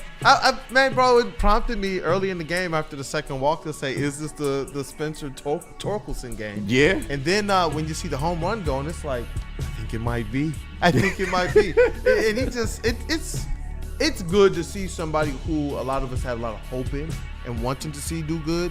It's good to see him actually go out there and have that type of success. Yeah, but it's man. like build on it because we've been here before. There's Absolutely. a lot of different teams, through Tigers teams throughout history. So, man. But you were. KG was doing this thing in the group chat. No, I was going crazy, bro. But that's you don't root against the kid, man. You want him to succeed, but it just seems like he finally got the message and he start tweaking some things in his game, and it looked like it's gonna pay off. So I just hope he can be consistent. Man, moving over the runners. Man, here you go. In the game. You don't get credit for advancing the runner, man. Especially when you owe a fucking 15. Bring your runners in. He told me I wouldn't get him. That not the hill to die on Kool-Aid. No, I'm not. I really feel like Neil is gonna see this and at some point in time take this way too serious. Yeah, you know that's for coming. sure. Buddy's Pizza has been serving the original Detroit-style pizza since 1946. 79 years later, they have 22 locations in the state of Michigan, and fans can still visit where it all began on the corner of 6 Mile and Conant. Sign up for Buddy's Rewards to earn points on every purchase and receive exclusive promotions. Download the Buddy's Pizza mobile app and start earning today. Add some Detroit style to your next meal. Save 10% off your entire order using promo code 10MEAL. That is the number 10, MEAL, 10 MEAL. Buddy'sPizza.com. And Les Stanford. Hey, Les Stanford, of course. Buick and GMC has great offers for everyone. Get a 2024 Envision AVE NIR for only $299 per month, or try out the 2025 Sierra Crew Cab Elevation for only $229 per month. Don't forget about the 2025 Hummer EV SUV for only $799 per month. Get to Les Stanford today and check out their massive inventory. Les Stanford, Buick and GMC, LesStanford.com. Walk into any Lady Jane's Haircuts for Men today. Open 7 days a week. Sit back, relax, and enjoy precision haircut, scalp massage, hot leather neck shave, and hot towel treatment from one of our talented stylists. Step up your game this season and take advantage of our $20 haircut special. Scan the QR code and get your coupon today. Lady Jane's Haircuts for Men, the ultimate haircut experience. Open 7 days a week. Walk-ins always welcome. Lady Jane's Haircuts for Men. It's wicked awesome. Thank you to all the fans for making Woodward Sports your #1 online destination for Detroit sports. We promise not to drop the ball. Feldman Chevrolet, Michigan's #1 Chevy dealer, is kicking off the game with the best prices on all cars, trucks, and SUVs, like this 2024 Silverado for just $296 a month, or this 2025 Equinox for as low as $371 a month. Our locations in Novi, Highland, New Hudson, Livonia, and Lansing means we have the perfect Chevy right in your backyard. Get the home team advantage every day at Feldman Chevrolet, Michigan's #1 Chevy dealer. Game is won in the trenches, and our big fellas don't mess around. The Woodward Heavyweights on Woodward Sports. Stay connected with Woodward Sports on all social platforms. You want to follow us on Facebook, X, and Instagram, along with YouTube, Twitch, and TikTok for the latest sports news, live updates, and behind-the-scenes action, as well as the giveaways. We had signed D-Mac jersey. We got a Tarek Skubal jersey up there right now. That will be over when Big D Energy starts. So if you want to get involved, make sure you get over to socials, Instagram or X, and make sure that you enter to try and win a Tarek Skubal jersey. Don't miss out. Hit that follow button now and be a part of Detroit's #1 digital sports network at Woodward Sports everywhere. Hey, and we are back. It is Wake Up Woodward, and it's been a show. It's been a packed show. We've talked about a lot of our sports teams, and we got another one in state. It is the Michigan State Spartans taking on Ole Miss for an opportunity to try and make the other half of this dream matchup Sunday come to fruition. Absolutely. JB, what are your keys to a Michigan State victory over Ole Miss tonight? Oh, man. Before I hop into that, shout out to Shad216. He sent in another super chat. Shout out. $4.99. He said, 1 home run down, 99 to go. Hashtag torque bomb. Torque bomb, everybody. Torque bomb. But breaking records by over 30. Or by 30, 27. That's right. Barry Bonds was 73. Anywho, it doesn't matter. Yeah. Anyway, keep it up, Torque. Tonight, the Spartans take on Ole Miss, the Rebels. I mean, this tournament is getting shorter and shorter. These games are getting tougher and tougher. I know the Spartans have this one simply on the fact that Ole Miss got to this point where they are in this tournament off of their 3-point shooting. They are very good. But you know what the Spartans are good at? 3-point defensive stances. Yeah. So they are going to match up very well with them. Also, rebounding as well, too. The Rebels struggle with rebounding, and that's where your big men are going to have to play a huge factor in. Limit your turnovers. Communication, talk on the floor. Talk to your man on the floor is going to be key in this one. Also, I need Jace Richardson to bounce back after that struggle of a game he had the week before, which I think he will. Hopefully he will. If not, once again, you're going to have to rely on the rest of your team to kind of pull you up, even when you're shooting in a slump like he was this past game. But I think it can happen, and it will happen. I do think the Spartans will get out to a early lead and then just kind of coast from there on as it is. I'm not calling for a 20-point lead or anything, 20-point victory or anything like that, but at least a 85-79 victory.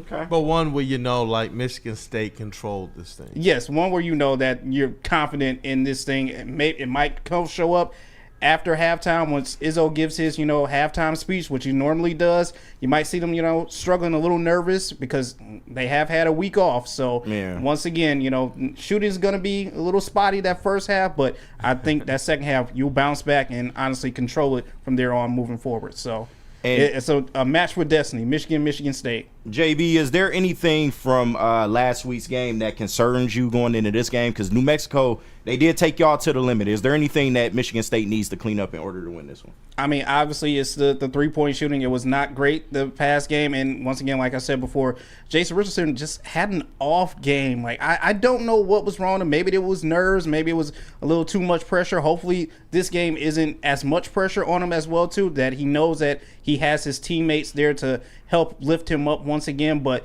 everything needs to be on point. Don't just sit here and start jacking up 3-point shots like you were doing that first half.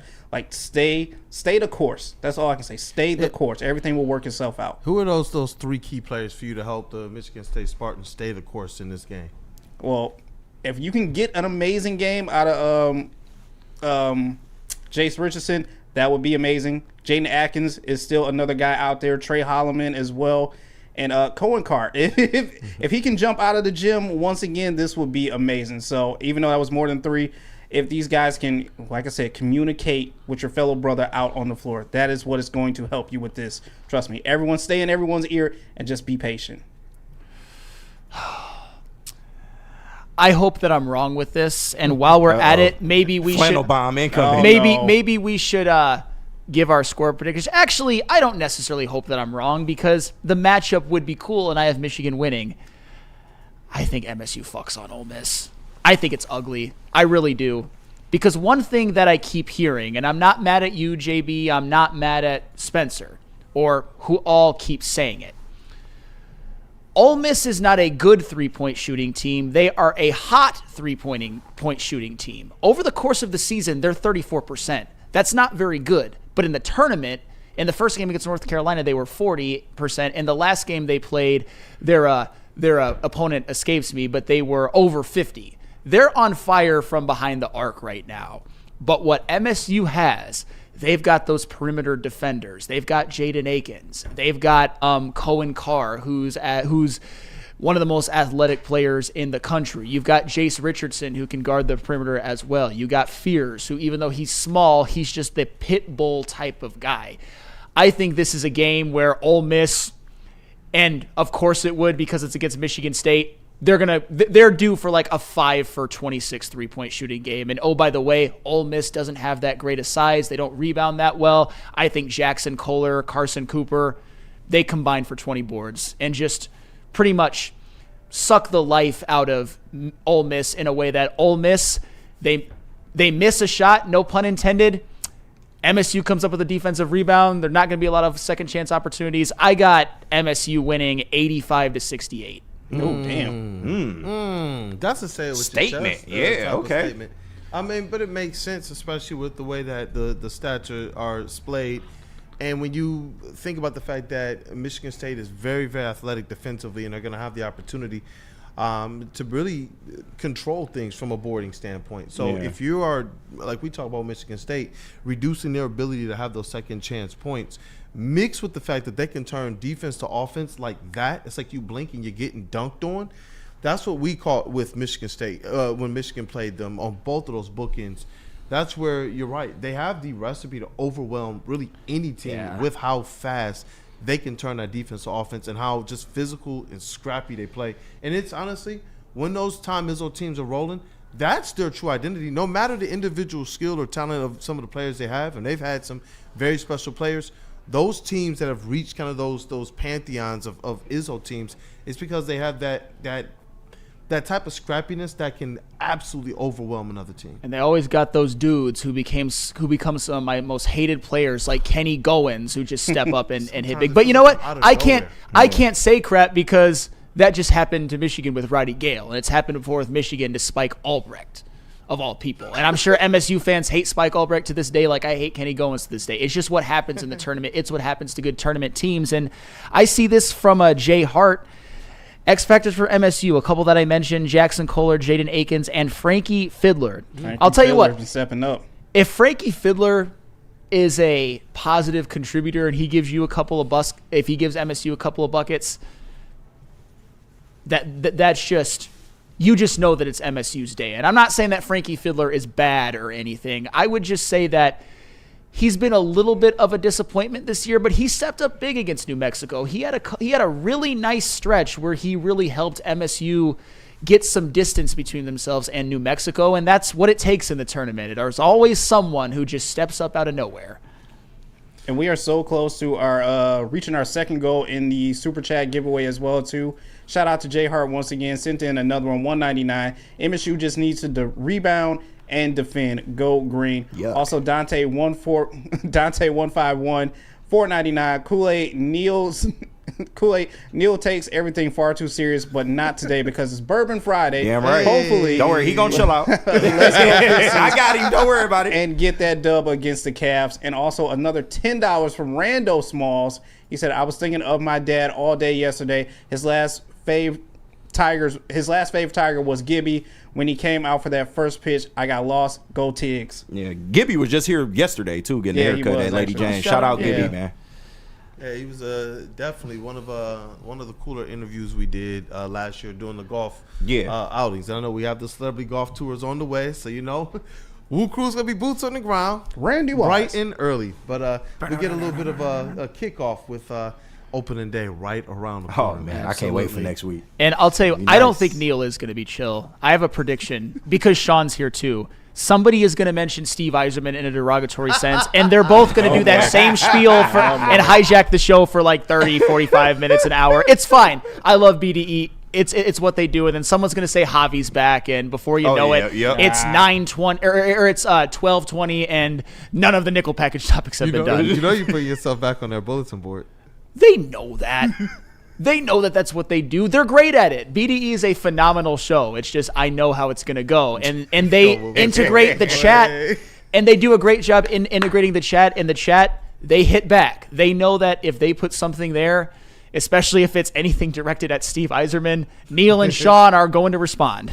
Hey, pros, man. Absolutely. That is our president. Shout out to Neil Rule. And Sean Belegian, just overall great guy. Oh, yeah. He's had 2 lives here, man, with WUW Sports, and I'm so glad that he's back. Absolutely. Glad that he's back. And we got everybody's favorite It's actually year 1 of the rebuild. That was a terrible impression. I am so sorry. Wow, that was bad. And I love Sean, and that was a terrible impression, but you know it's happening. I hate to say it. I'm just going to stay quiet. JBSmooovv. Any other friends we saying what up, though, to? Just Mark White, and then we can spark up. Hey, I'm gonna do that. Hey, Mark White, dreaming of a new home but feeling the financial pinch. Mark White and Associates, your trusted real estate experts, are here to help. Mark White and his team will pay up to $5,000 of your closing costs. That's right, I said $5,000. Call Mark White and Associates today at 248-290-8242 or visit them at markwhitesells.com. Again, call Mark White today at 248-290-8242 to make your dreams come true. And now it's time for the most electrifying segment on the internet. Bum, bum, bum. It's What's Trending with JB. Live on Wake Up Woodward. It's the beast from the east, nasty. No, I'm talking shit.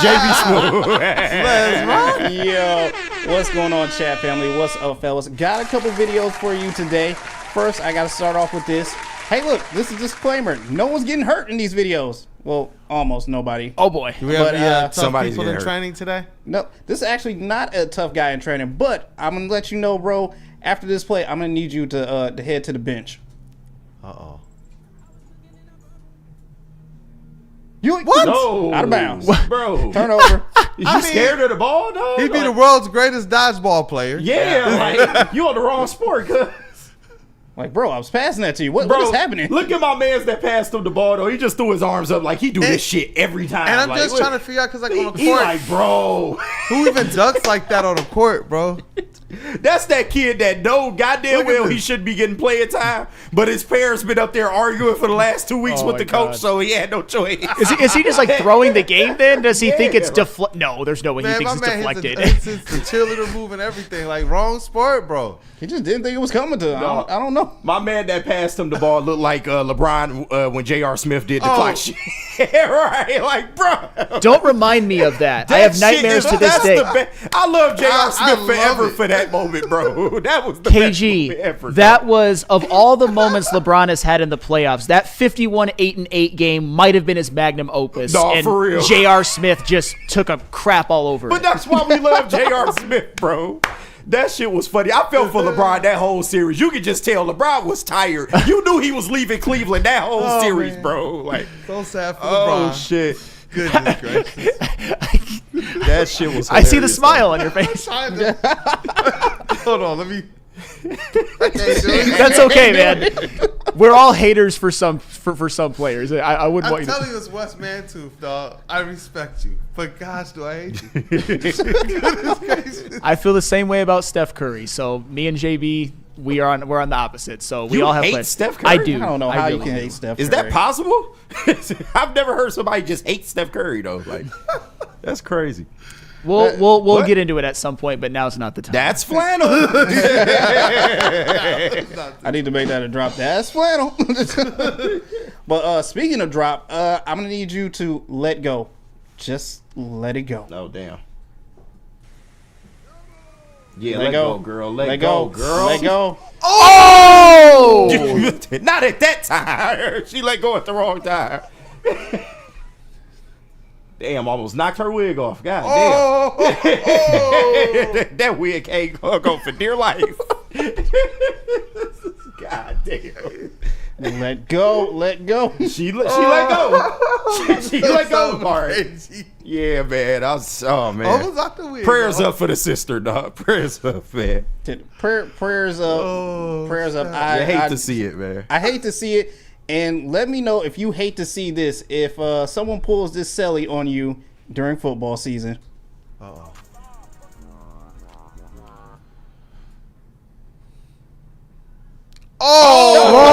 Oh shit. Dog, my man tripping though. Absolutely not. I'm at least punching you or something, bro. You can't just stand there and look up. You got to be the best player on Even the if team the to wind celebrate is like knocked that. out of my body, I still something, dog. Yeah, Something. that's tough. Oh, no, that's your teammate got to do something. Yeah, that's tough. And I get it's probably individuals. I don't Like, damn, you doing this in practice though? Off the tip pass, I can see if you actually like hawked the ball down. That was off a tip pass. Jesus, man, Like I said, it's rough out here. that's tough. It's You got- rough out here. And Goodness finally, I will gracious. end what's trending with this. I don't know if you guys have ever had an upstairs neighbor like this, but bro, I'm gonna need you to chill. Chill, bro. Yeah, little hyper ass baby. Absolutely not. Again. Chill. Yeah, Absolutely not. I couldn't even imagine this. yeah, nah. No, nobody has ever had that upstairs neighbor that just will not. Oh yeah, I was for about sure, to for ask sure. Flannel, like, bro, if this is happening on like the apartment above you, bro, what's going down? Fortunately, got a condo, no upstairs neighbors, but I've lived that life before.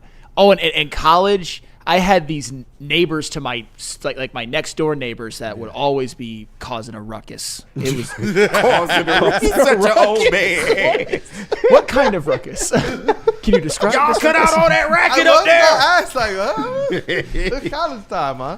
I don't know. Stop making that racket. I was a very like brooding young man in college. Oh, I can see. My man was Bruce Wayne.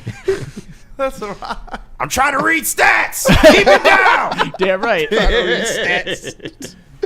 Oh man, but that's it for what's trending, you guys. Let's hop in some mailbag while we got a little bit of time left. Oh man, you know what? We will definitely do that. Shout out to our good friends at Feldman Chevrolet of Novi, and Dante151 actually sends in a $4.99 super chat.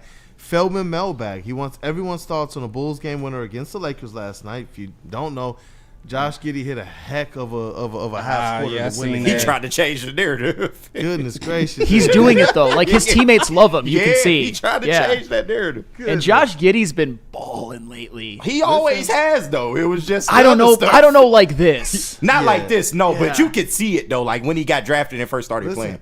I'm telling you, Neil might be on to something, man, when we talked about it. But we'll talk about that later with the Bulls. But the rest of his super chat reads because, oh boy, did that just give Stephen A. Smith some ammunition. I will say this. It wasn't going very well for Stephen A. for a large part of this beef. But now I'm sure he will find a way to make it taint LeBron's overall legacy somehow. But that's just what Stephen A. does. JBSmooovv. We got Legend Freddie Felt in the chat. Shout out. Can you read his chat to me?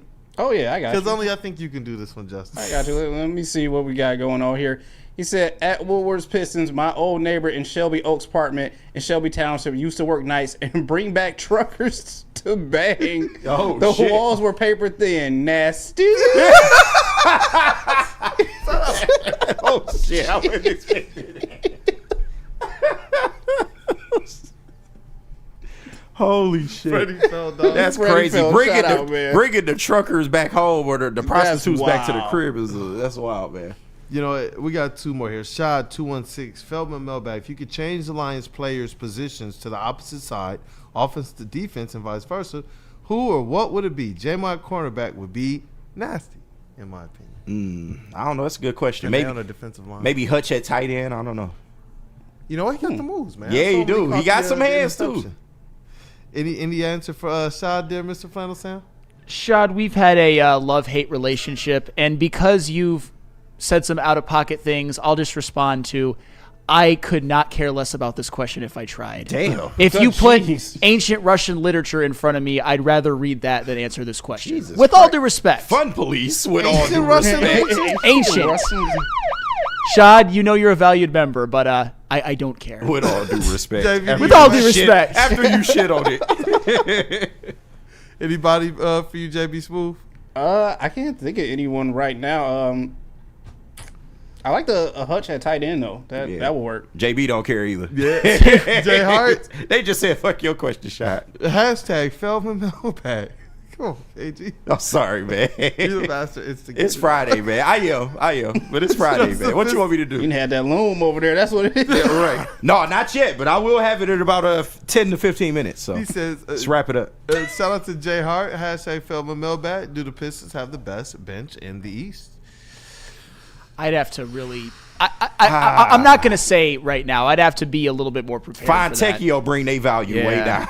I'm sorry. Like he's been playing better lately. I will give him that, but just overall this season has not been it for him. But adding Schroeder, having Malik coming off the bench, it's pretty solid, That's time, man. You got one of the best Sasser. defensive players at the rim coming off the bench. Yeah, this week. Sasser, Holland. I mean, yeah. They have a decent bench, but I wanted to take a closer look. I saw that kind of being talked about on socials this past week, which is what kind of attracted my eyes to that question. And you know what? They do have, I believe, a good case for it, simply because they are top heavy on the bench. You got a couple guys in Stu and in Beasley who are some of the best at what they do in all of the NBA.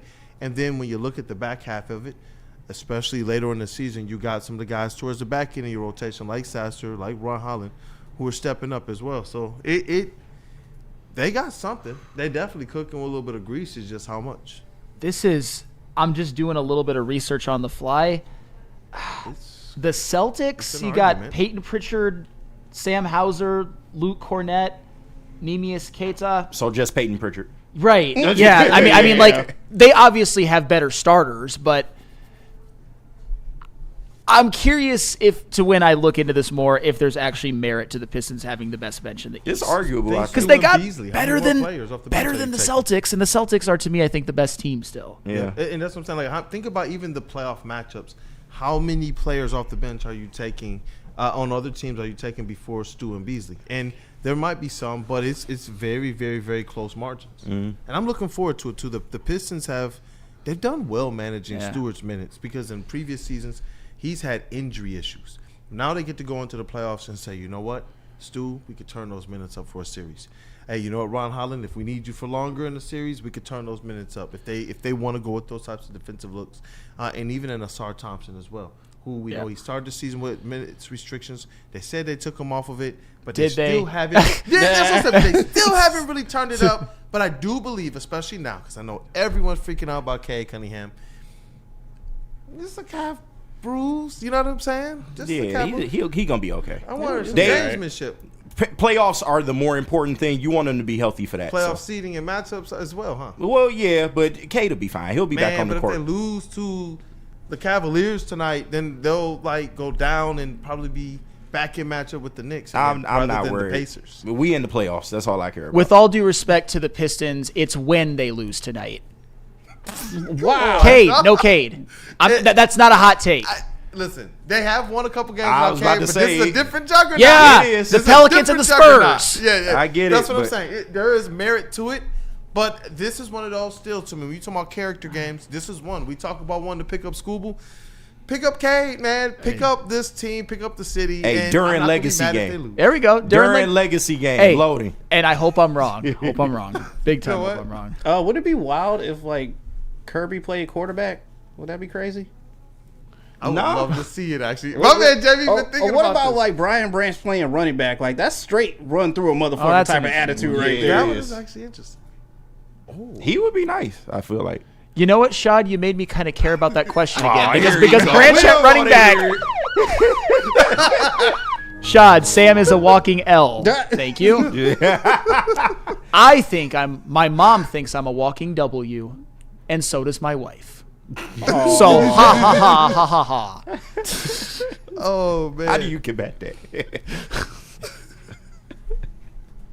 Is that a show? It's a Friday Yeah, show. let's get this, man. Elements of Friday definitely really. I need that good loom, man. Come on. Oh, man. And you know what? I know we got some new content that's in the works as well that will be hitting the network soon. NFL show, man. Centered around the legend T. Foss, rotating cast of characters from here and from outside the network within the Lions world. So can't wait till we get a little bit more to be able to share with you all. It's going to be a couple weeks where we build up to and really the all-out show during NFL draft and preparing an NBA playoff preview show too. Okay. So that's gonna be an interesting one. I see you over there, bro. It's gonna be dope. It's gonna be dope. But this has been a show, man. Shout out to our brother Matthew Broder. Shout out to that dude Justin. What up, Doc Chase? Hey, what up? Hope you guys have a good weekend. NASCAR at Martinsville this weekend in Virginia, the shortest track length. Somebody's going home with a grandfather clock, and I know that's going to piss JB off. So tune in to Fast and Loose on Monday if you want to check out a recap of Monster Jam and NASCAR over the weekend. Hey, the Elite Booth. We're gonna start here in the sound booth before we kick it over to JBSmooovv. We're going to go ahead and do that double giveaway, man. Okay. So let's pick somebody and let's make sure they get a shirt and a hat. And whoever the winner is, make sure you email me at kool-aid@woodwardsports.com. And again, we are working through all of the different lists of winners and make sure that everybody gets taken care of. And if you just want to bump and get an update, hit me up again, kool-aid@woodwardsports.com if you're still waiting on merch. But again, KG, Detroit's #1 draft pick in the sound booth, man. Fire shots. Yes, hey, appreciate it. Hey, let's have a good weekend, man. Go Michigan, go Tigers, go Pistons, go everybody, man. Goddamn, we feeling good in the city right now. Shout out to everybody in the chat. We love y'all. Appreciate y'all joining us this week. Let's bring it back next week, man. Hopefully talk about some victory shows, man. We got to get back to that. We want some positive April in the D.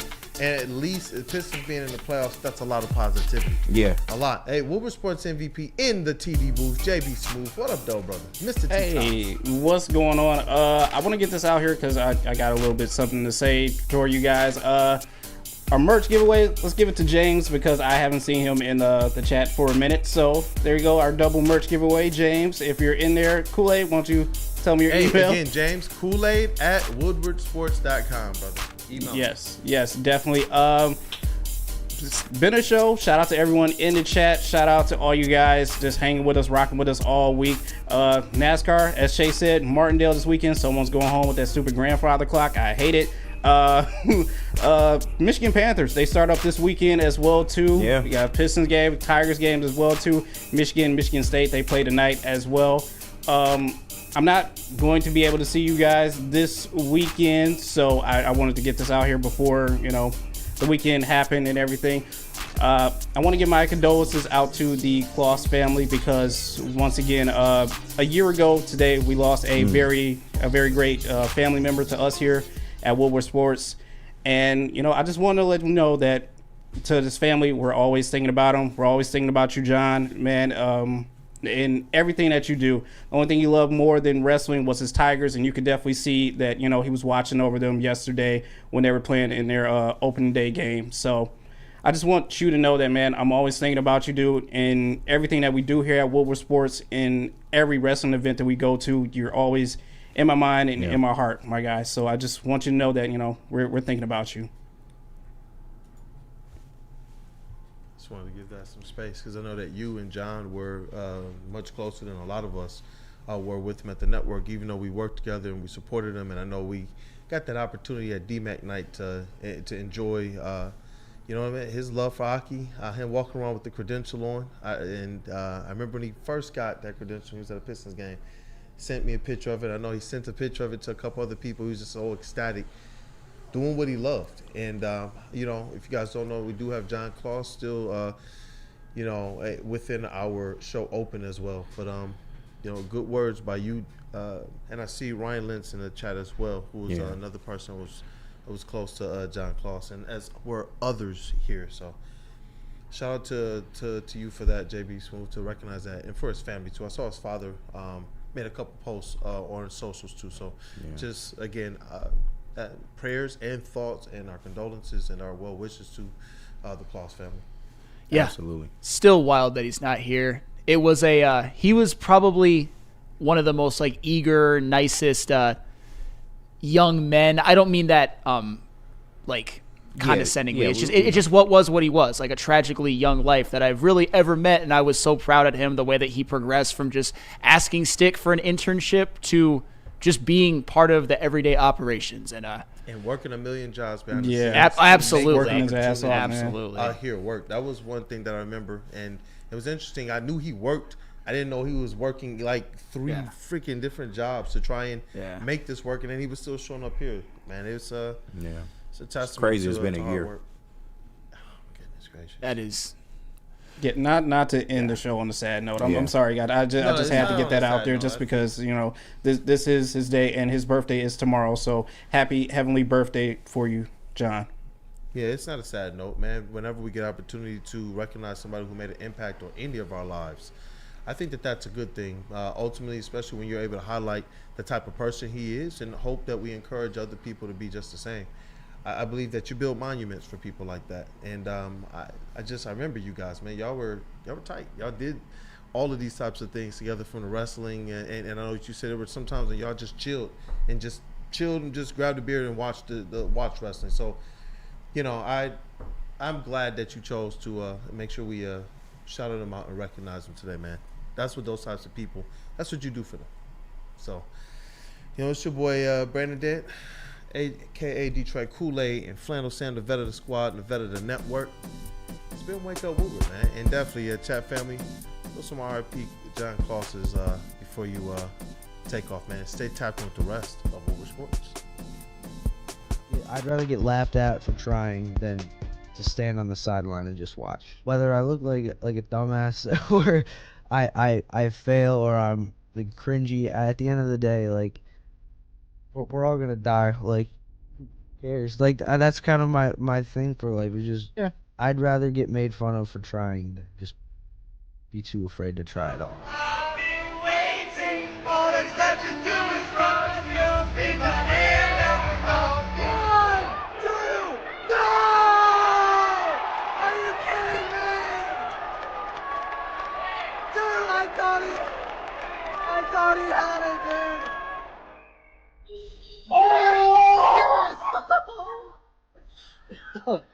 Sorry, no.